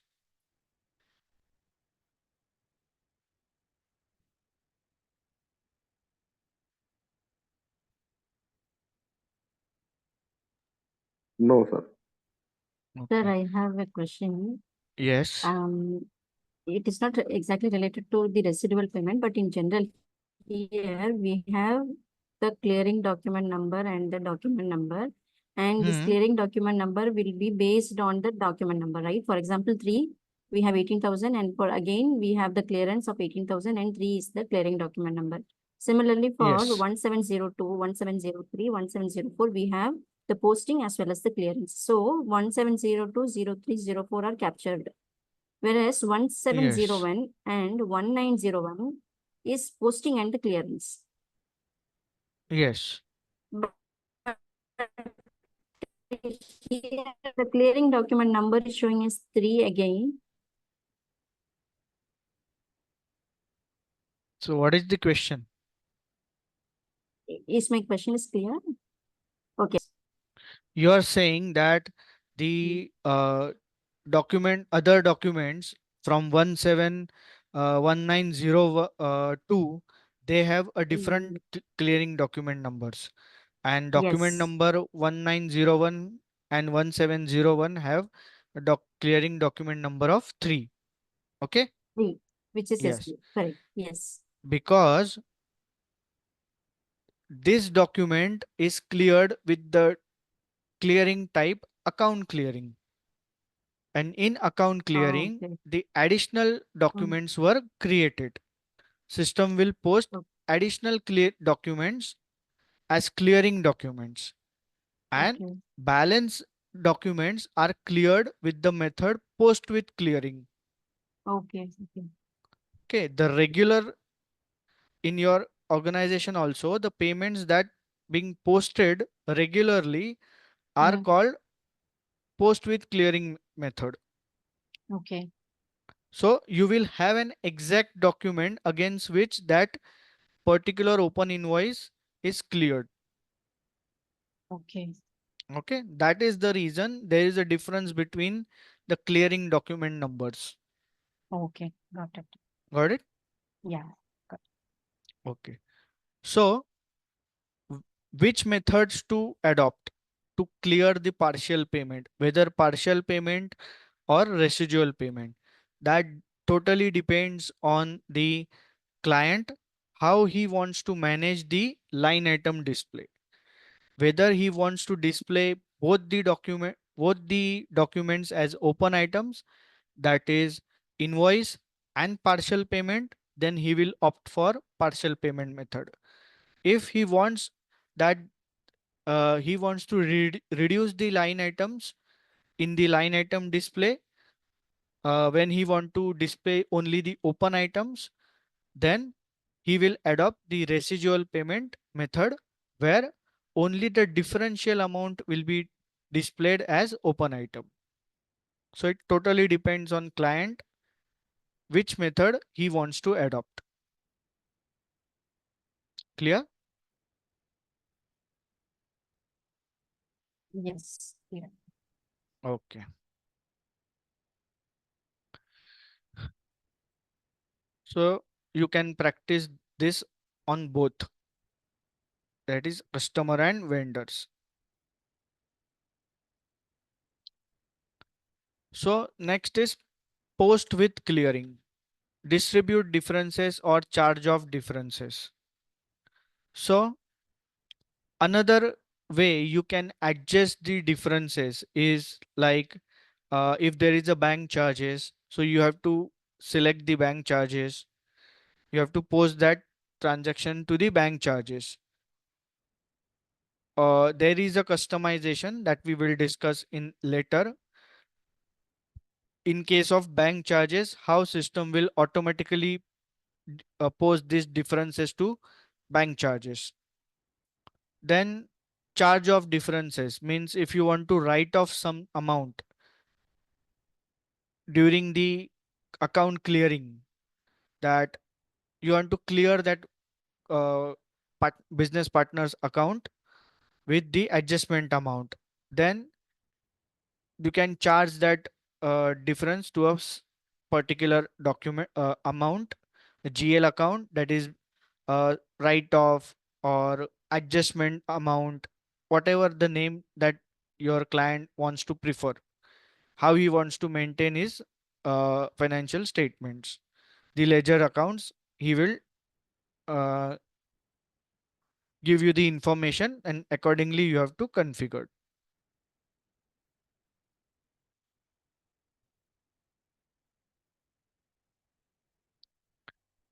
So there is another method to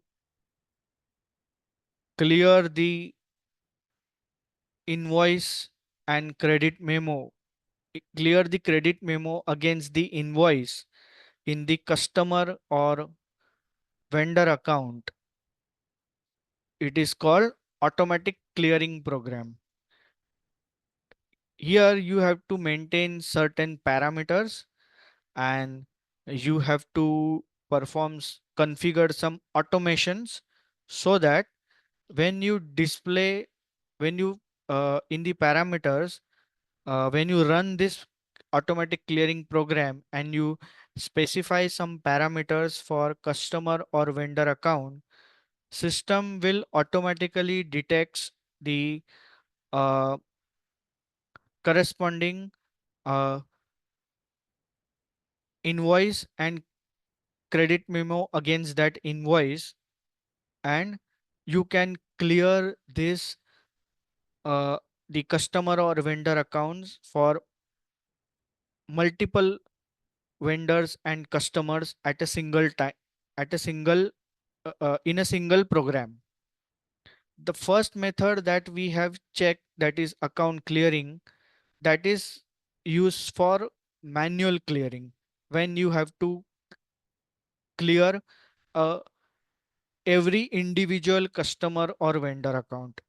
But when you want to clear a multiple uh, the accounts for your customer or vendor or both collectively, then this method is used. And for that, to clear your account through automatic clearing program, there is some prerequisites. That is, the debit and credit balance should match. The debit balance of invoice and credit balance of credit memo should match. Reverse in case of vendors. Assignment field should match. Assignment field means the posting date in the posting date of the documents is written in the reverse order. That is, it starts with year and ends with date without a dot. Okay, without any uh, dot or backslash, whatever you call. And the third is trading partner field should match. Means both the documents is should be for the same business partner, whether it is customer or vendor. So these are the prerequisites that we need to fulfill. So first customization that we have to maintain is assignment of sort key, that is posting date, to the business partner master. And this is done through transaction code business partner. So we'll go to transaction code business partner.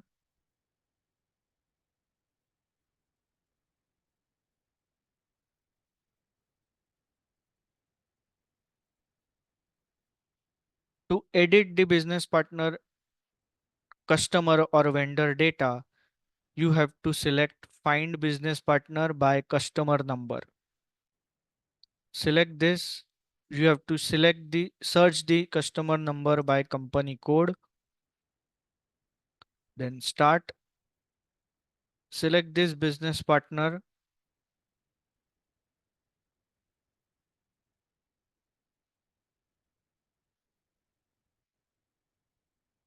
So it is open in change mode. Then you have to change the role as what you have defined during creation of business partner, that is customer financial accounting. And when you editing it, you have to select the role against which this maintained is mentioned. Then go to company code data. Under the customer account management, here is the field sort key, and here you have to select this sort key as posting date. Then save it.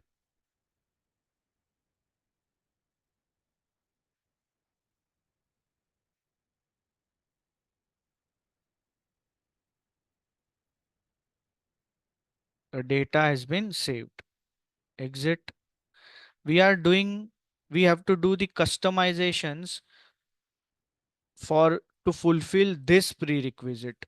So this is the first step of customization to fulfill this prerequisite. Then we have to do some customizations before running the automatic clearing program, and that is called prepare automatic clearing. So you have to follow this menu path. So go to IMG activity and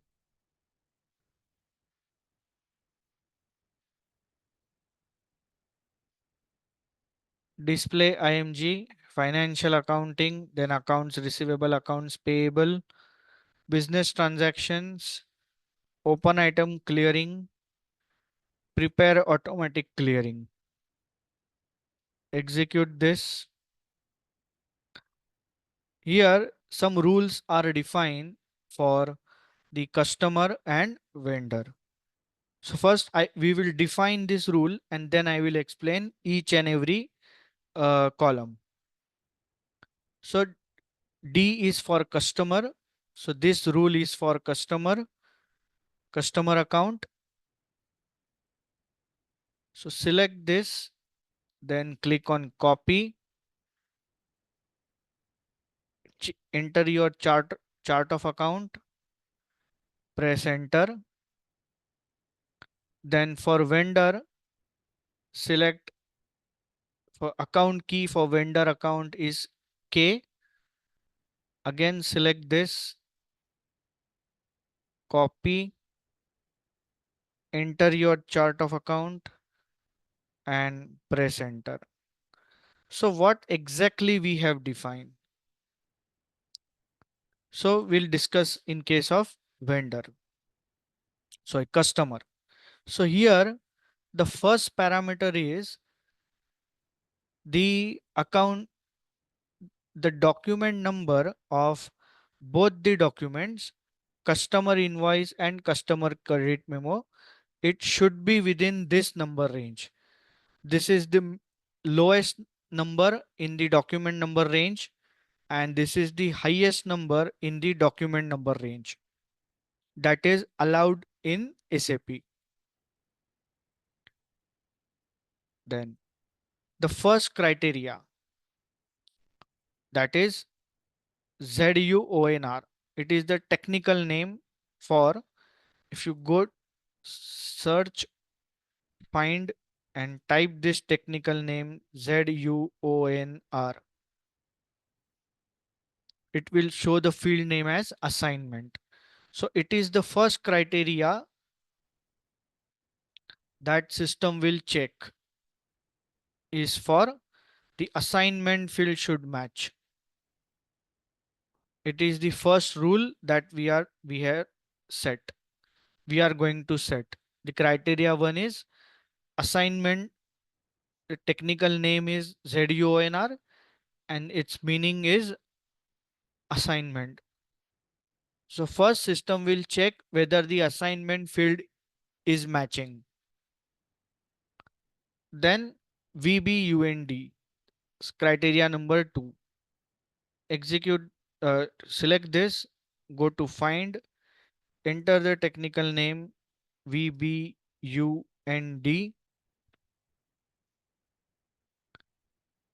Then this is the meaning, that is trading partner. The third criteria, trading partner should match. So this is the rule that we have set for automatic clearing. We have to set it for both customer and vendor. Then click on save, create request, prepare automatic clearing.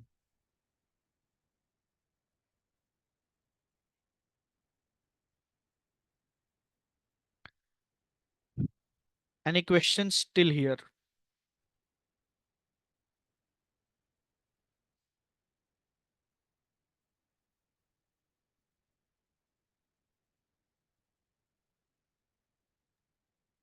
Sir, can you explain that VBUND one more time?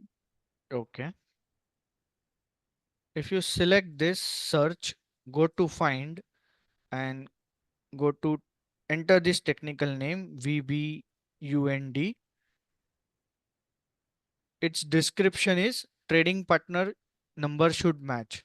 Means, okay, you got the meaning? Or should I explain? Yes. It's okay, sir. Okay, you got the meaning. Okay, Yes. yes. So any questions or should we proceed?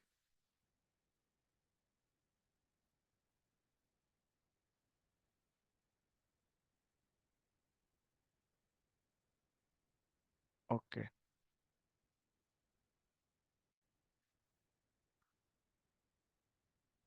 Now we will post the both the documents.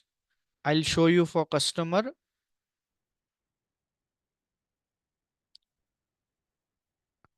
So first we will post the vendor in customer invoice FB70.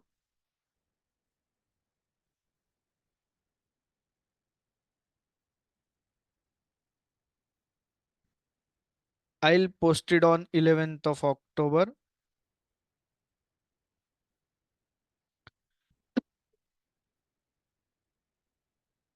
I'll take the amount as 12,000.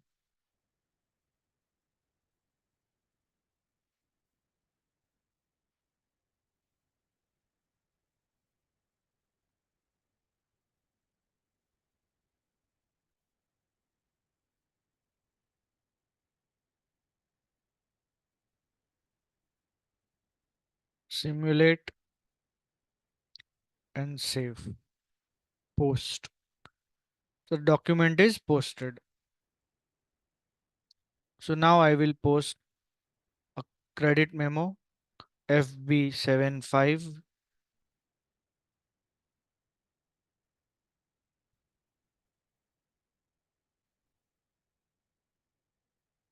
and I'll post it on 12th of October, a different date. Same amount,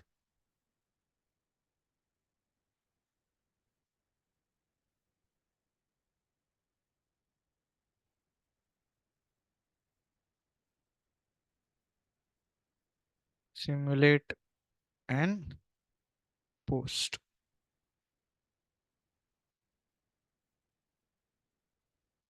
So we'll go to customer line item display, list, refresh. So we have an open item. Okay. One is uh, DR means when invoice and DG means credit memo. So here one manual step you have to perform. The end user needs to perform one step manually. That is, you have to match this assignment field.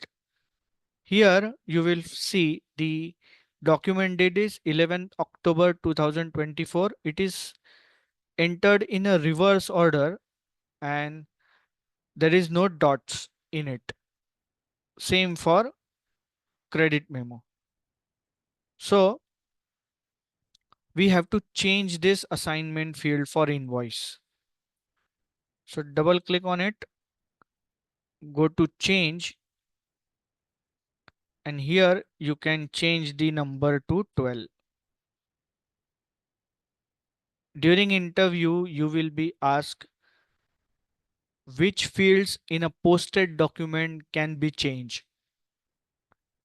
So those fields that have highlighted over here in blue, these are the allowable fields in which you can make changes after the invoice is posted in SAP. So if you remember these fields names, you can explain it, name it individually, or if you don't remember, then you can ask, then you can say after selecting the change document button or menu for the uh, already posted document, those fields gets highlighted can be changed in a posted document. You can answer like that. So we have changed this assignment to 12, then posted again, go to list, refresh. So you will find the assignment field of both the document is matched. So now we have to run this automatic clearing program. And this is the transaction code and menu path. So if you then go to the transaction code F.13, enter company code, then fiscal year. Then if you want to clear the customer account, then select customer, and here this is from field, this is to field. You have to enter the range of your customer accounts, and if you want to clear the suppliers, you can select suppliers. You can clear both the accounts at a same time also. This is the clearing date, on which date you want to post the clearing document. First, you have to run it in a test run mode to check that all the prerequisites are matched. So we'll execute it in test run mode.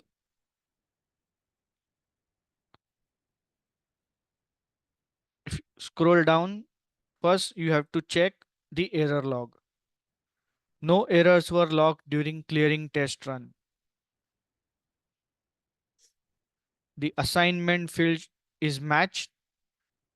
Trading partner is blank because it is matched, and the amount is also matched. Debit credit is also matched. So go back, unmark this checkbox, test run, and now we will execute it in update run. So here system have uh, display us information that this is the program of production run, that is the production server, and you are working in development server. So yes, we still want to run it. So press enter to ignore the warning. The document 4 was posted. Go to line item display of customer list, refresh. The document 4 is posted and both the documents are clear with the clearing document number 4. This is how the automatic clearing program is used. Any questions? So from this list of line items, if someone wants to understand whether we had any automatic clearance, then this data which we are seeing under assignment, like 2024-1012, can we say that because of this number, the assignment number or the date, whatever we have given here, we can say that, yes, we do have some automatic clearance and we do have some posting with clearance and posting with other methods, right? Yes. Yes. Okay, but here still I don't clearly understand. We have seen some methods of posting the clearance in other way where we are selecting all the items, we are deactivating the items, and the clearance document number will appear, and we understand that clearance is happening. Here we are doing Yes. the second method of doing the automatic clearance. I don't exactly see what is the purpose of having this automatic clearance. Ma'am, the vendor, the credit memos are cleared through account clearing. It is the standard method in SAP. Okay. And during account clearing, again, it is the standard process of SAP that it will post additional documents as clearing document. Okay. Okay. So that is the purpose. Okay.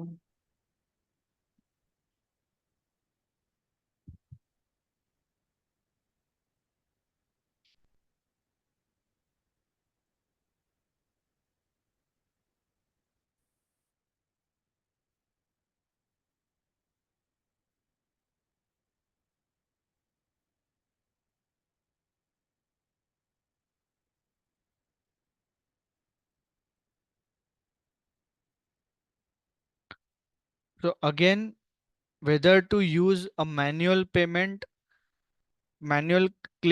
method or automatic, again, it is the client's choice. So usually the automatic clearing method is used because if you want to clear, and it is a month end or period end activity when you have to adjust your uh, customer and vendor accounts. Clear? Sir, I have one more question. I missed to see one point while we do the posting and clearing. Here we have number of, I mean, more number of transactions, posting and clearance. And in the end, we see 0,00 INR. Does it mean that there is no difference or there is no pending amount to be paid? Here 0. Yes, correct. Yes, it means this there is no receivables for this uh, customer. Customer. Okay, okay. See, if you go here and if you select only open items and execute, Hmm. you will get there is no items No item selected. for display Okay, because all the items has been cleared. cleared. And if you see cleared items, Hmm. so you will system will give you the same display because all the Same. items Not in clear. the ledger as is cleared. Just okay. Clear? Okay, clear. Why we need to select all items always? Because Hmm. then we have a clear picture of the ledger account. Okay. That why it is advisable to select all items always when you want to check the customer line item display. Okay. Okay. Okay, you will get the whole picture. What is happened, what postings are made for this customer account. Okay. Okay. Okay. I have a layman question here. Though we are working in the ERP system and everything is automated with the system and the database, is there any need to keep any of the physical copy of the receipt, physical copy of the voucher as a file? Yes, you have to, Okay. because that is the requirement as per what do you say? You have to maintain the Mm. physical as well as digital records for past 5 years Okay. as per the income tax law. Okay. Okay. Okay. Okay. So you need both documents, Both the both records, digital as well as physical physical. copies. Okay.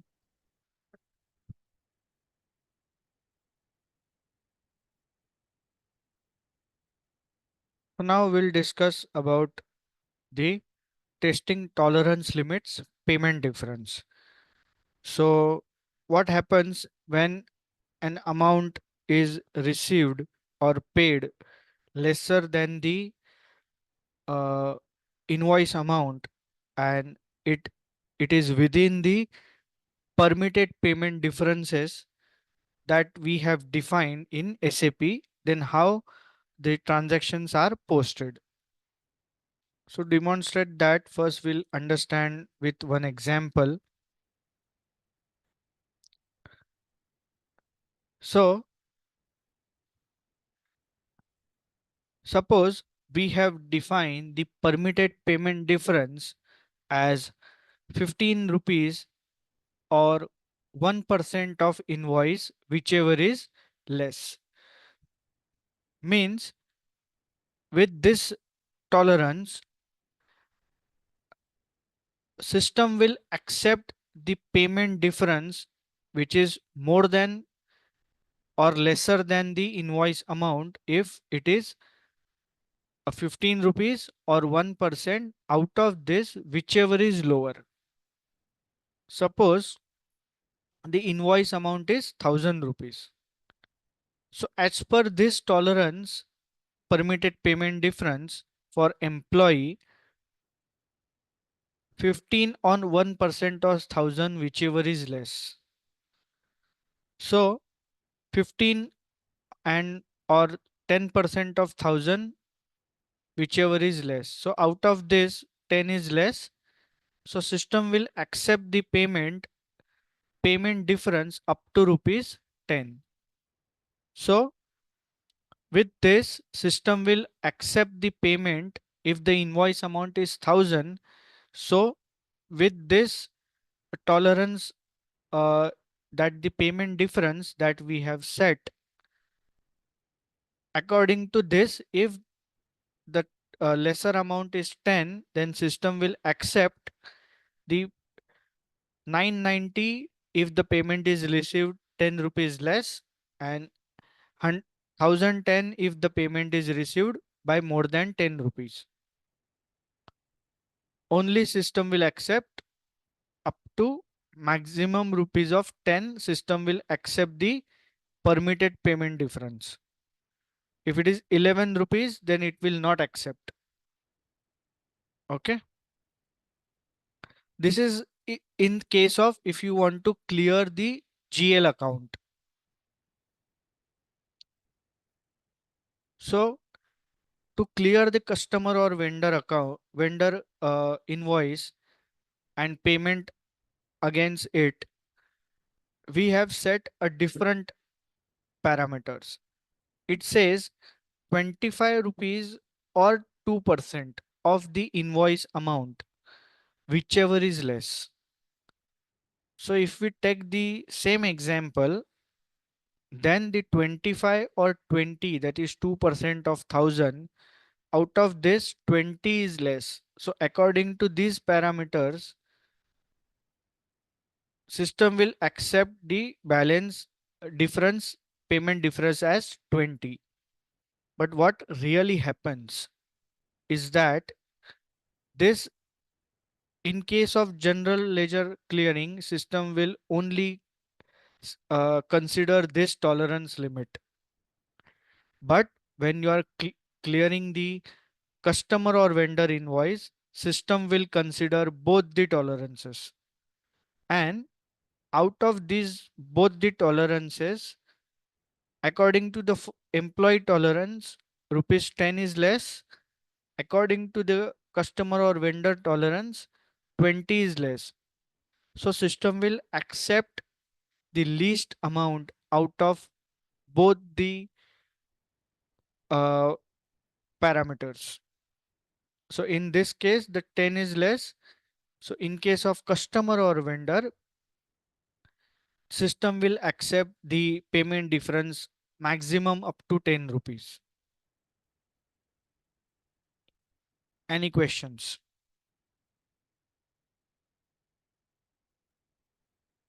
Sir, here we are giving 1% for general lecture and 2% for customer or vendor, right?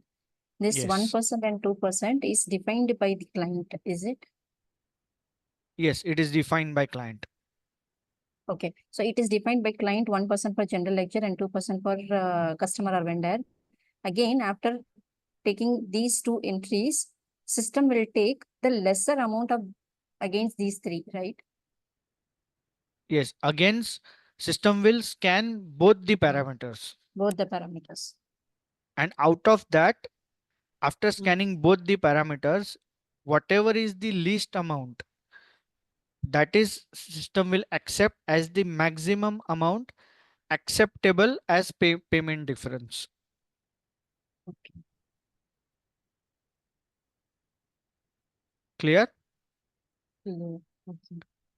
So now we will see how to customize this automation and how it works. So the first step to customize, to test the permitted payment difference, is we have to make this changes. This is at employee tolerance level and this is at customer or vendor tolerance level. We have to define this payment difference, permitted payment differences at both the tolerance levels. So to define it against the employees, you have to go to transaction code OBA4. This is the menu path. And for customer, OBA3. So first we will go to OBA4. So you will find both the nodes in the same customization. If you go to by menu path and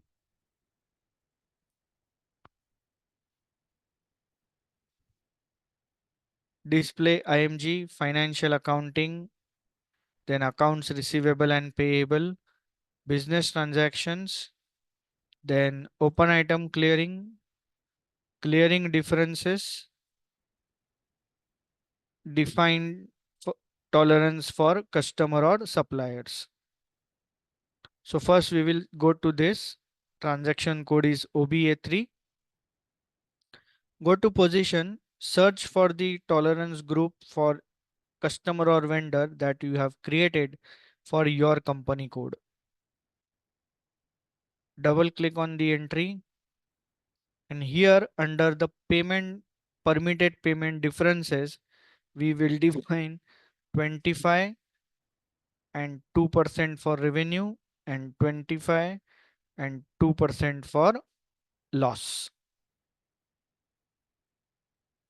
Then save it, go to on request, search your previous customization request that you have defined when you define the tolerance for customer or vendor, because you have to update that customizing activity. If you create a new customization, then at the time of transporting this customization to the next server, that is quality and assurance server, you have to make sure that both the requests should be transferred. Then only the updated customizations will be transferred for testing.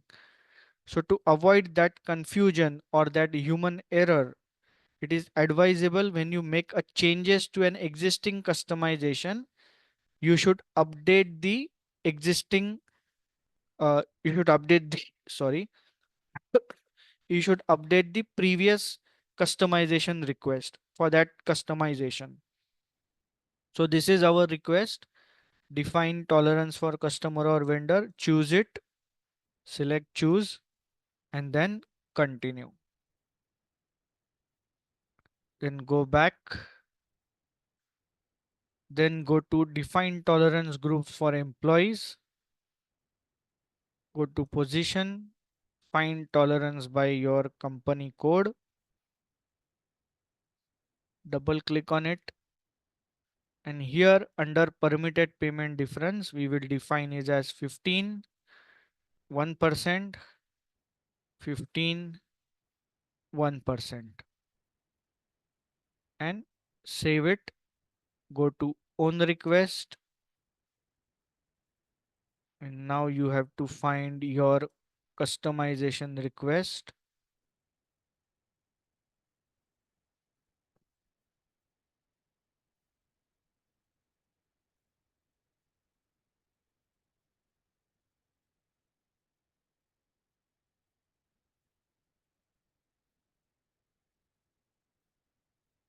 Define tolerance group for employees, choose, continue. The data was saved. So now, since we have defined the tolerances, okay, that permitted payment difference we have defined, then we have to define a GL account also to record that payment differences, and we have to perform these customization. And uh, okay, so we have to first define the GL and then we have to define a customization so that the system will automatically post this adjusted amount or the permitted payment difference amount to the GL.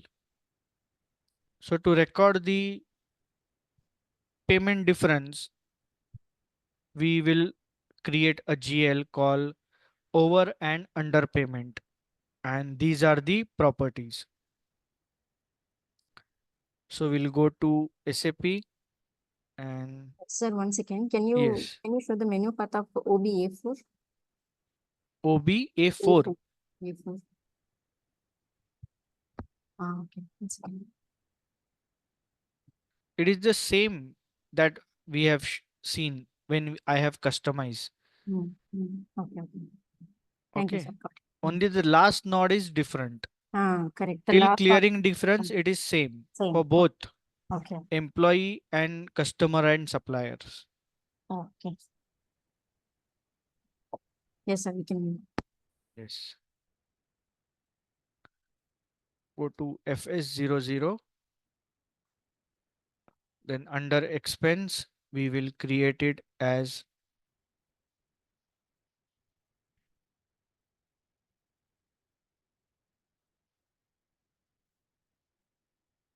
non-operating expense, then expense. we will termed as over/underpayment, because system will record both the transaction, whether we receive the excess payment or lesser payment in the same GL. Sort key 001 and field status G001. Save it. And now we have to assign this to a customization called define tolerance group for customer. Same menu path till clearing differences. Go to the IMG activity. Here we have defined both the tolerances. Now this is the node. Define accounts for clearing differences. Execute this. Enter your chart of account. Continue. Click on save. And now here you have to assign the account for over and under payment. You have to assign this GL account. Save it. Create new request. Define accounts for payment differences. Save and continue.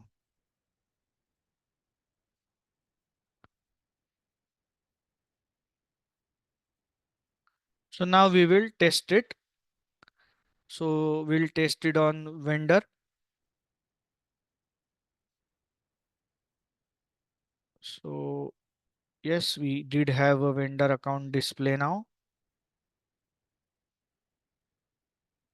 So first I'll post the invoice FB60.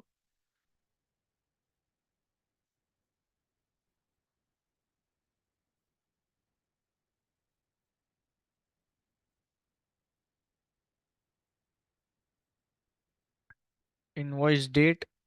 For demonstration purpose, I will use the amount as 1000.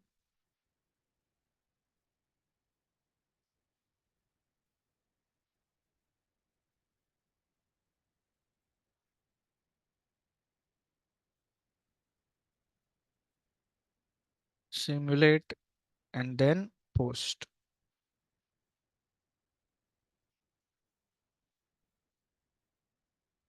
Vendor line item display list, refresh.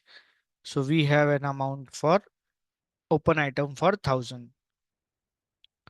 So now we will test how this tolerance, a permitted payment difference will work.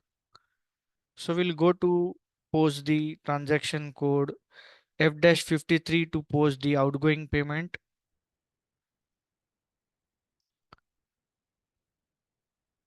And select the bank account, and according to our tolerance limit, that is 25 or 2% of the invoice for customer or vendor, I'll enter it as 975. Then select vendor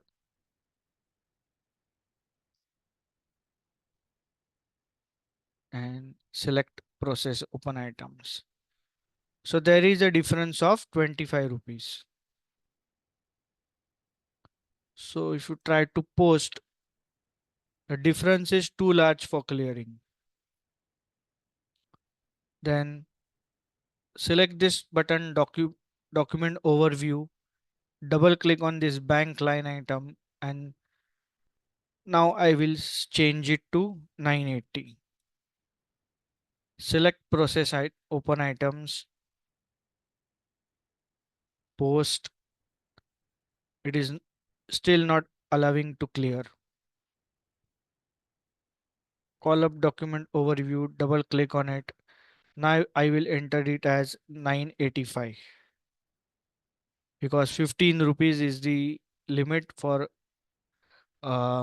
employee tolerance. Select process open items, save it again. Still system is not allowing to clear. Now I will enter it as 990.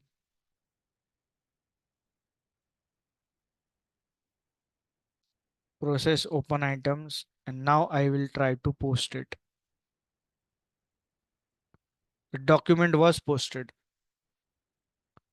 Go to vendor line item display, list, refresh. So this is the payment document. Double click on this document, go to call up document overview. This is the payment document. Vendor account debit, bank account credit, and the difference is credited to overall underpayment GL. So this is how a payment difference is managed. Clear?